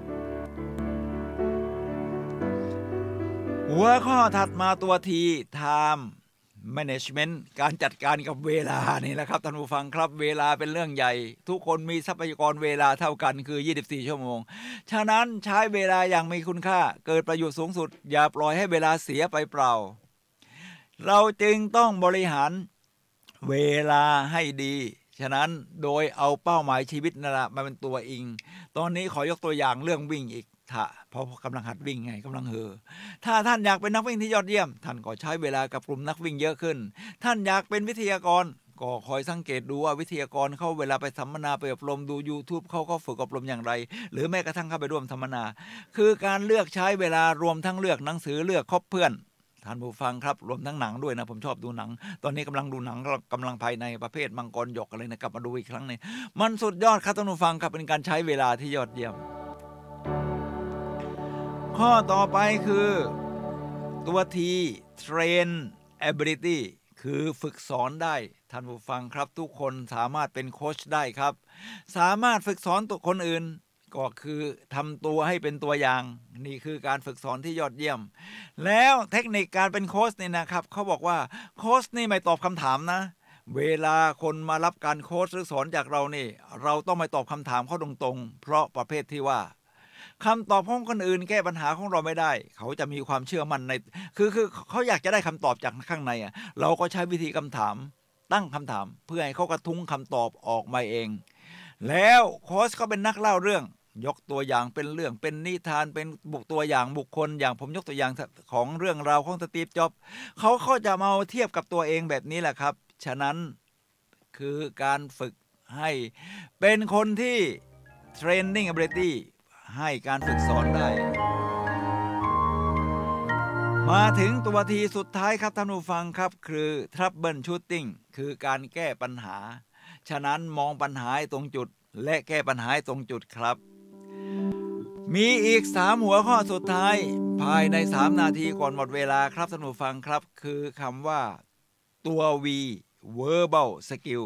คือทักษะการพูดนี่นะครับมันเป็นทักษะนะครับสมัยก่อนในผมพูดไม่เก่งพูดไม่เป็นกลัวการพูดด้วยซ้ำไปเป็นทักษะคือทำซ้ำๆพูดซ้ำๆบ่อยๆฉะนั้นเวลาท่านไปฝึกพูดก็จะมีผ่านกับตกฉะนั้นตกนี่อย่าไปกลัวครับผมก็ยังตกมาแล้วเลยมันเป็นทักษะที่เราได้ขึ้นเวทีบ่อยๆเราจะรู้ตรงนี้เป็นข้อผิดพลาดนะเราต้องปรับปรุงตรงนี้เป็นข้อยอดเยี่ยมเราขยายใหญ่ขึ้นเป็น verbal skill คือพูดโดยการใช้ภาษาก็เป็นสิ่งสำคัญนะครับทำให้สละสลวยเรียนรู้ได้ครับมาถึง2ข้อสุดท้าย W work ethic คือจรรยาบรรณในการทำงานผมว่าความซื่อสัตย์กับตัวเองนี่มาก่อนนะครับท่านซื่อสัตย์กับตัวเองท่านก็ซื่อสัตย์กับคนอื่นได้ซื่อสัตย์แล้วก็บรรยากาศของที่ทำงานจะไม่มีความคลุมเครือแอบแฝงหรือความน่าหวาดกลัวอยู่คือจรรยาบรรณแบบนี้แหละครับท่านผู้ฟังครับท่านผู้ฟังครับเรามาถึงหัวข้อสุดท้ายคือ writing skill ทักษะการเขียนนี่เป็นการเรียนรู้โดยตัวเองวิธีหนึ่งนะครับการเขียนนี่เป็นสิ่งยอดเยี่ยมเลยผมก็กำลังฝึกเขียนทุกวันเวลาก่อนจะนอนเนี่ยนะครับผมก็ใช้วิธีของการบันทึกเขาเรียกว่าบันทึกสิ่งดีๆในประจำวันอย่างน้อย 3-5 อย่างวันนี้ไปพบเหตุการณ์ที่คนนั้นเนี่ยพูดจาอัธยาศัยดีกับเรานะคนนี้ดูท่าทางคึกคักพอเราเห็นแล้วเราก็พลอยคึกคักไปด้วยท่านผู้ฟังครับจดสิ่งดีๆแบบนี้รวมทั้งที่เราทำเองเช่นวันนี้ไปวิ่งมาได้5กิโลหรือ7กิโลเมตรใช้เวลาเพจที่ค่อนข้างต่ำเช่น6หรือ7หรือ8ประมาณแค่นั้นเองท่านจดสิ่งดีๆแบบนี้ไว้คือการฝึกเขียนและค้นหาสิ่งดีๆนะครับไอ้ประเภทลบมากๆก็ไม่ต้องเขียนใส่ไปเพราะไม่งั้นเดี๋ยวลบจะออกมาอีกเยอะท่านผู้ฟังครับเหมือนที่นักพูดบางคนบอกว่าถ้าท่านอ่านหนังสือเล่มไหนแล้วรู้สึกว่าท่านถูกใจมากท่านจะรู้จักคนเขียนมากกว่าแม้กระทั่งพ่อเขาเราอีกวาสเขาพูดไว้อย่างนั้นเลยนะครับเขาเป็นอาจารย์ผมเพราะคนเขียนเปิดพังเผยความในใจสิ่งในใจออกมาส่วนพ่อของเราอาจจะไม่ได้สื่อสารกันลึกถึงขนาดนั้นนะครับท่านผู้ฟังครับผมชอบนักเขียนคนหนึ่งของชาวเกาหลีคืออิมแจซองเป็นหญิงสาวเกิดในตระกูลครอบครัวที่มันยากจนเอามากๆเงินเรียนนี่ไม่มีนะต้องไปเรียนมหาวิทยาลัยนี่ต้องหาเงินเรียนเองแล้วก็ยังทำการกุศลสอนคนฟรีอีกท่านผู้ฟังครับเธอเป็นนักเขียนที่ยอดเยี่ยมถึงมีแปลเป็นไทยครับหนังสือคือเริ่มต้นใหม่ไม่มีคำว่าสายประมาณนี้ท่านผู้ฟังครับทั้งหมดที่เราคุยกันในวันนี้คือเรื่องของ soft skill ทักษะที่มาจากในเรื่องของจิตใจอารมณ์ความรู้สึกเป็นทักษะที่เราเรียนรู้เพื่อดำเนินสู่เป้าหมายชีวิตที่ยอดเยี่ยมนี่ในช่วงนี้เป็นช่วงสุดท้ายของรายการนะครับท่านผู้ฟังครับผมสุนัย เลาหาวิวัฒน์และรายการพลังแห่งชีวิตขอลาท่านผู้ฟังไปก่อนพบกันใหม่วันเสาร์หน้าเวลา 11 โมงถึงเที่ยงทางคลื่น FM 104.5 เมกะเฮิรตซ์เชียงใหม่ครับท่านสามารถที่จะ ทำได้เมื่อผมทำได้ท่านก็ทำได้แน่นอนซอฟต์สกิลจาก A ถึง W ที่ว่านี้นะครับเพื่อสู่ความยอดเยี่ยมของชีวิตครับท่านผู้ฟังครับ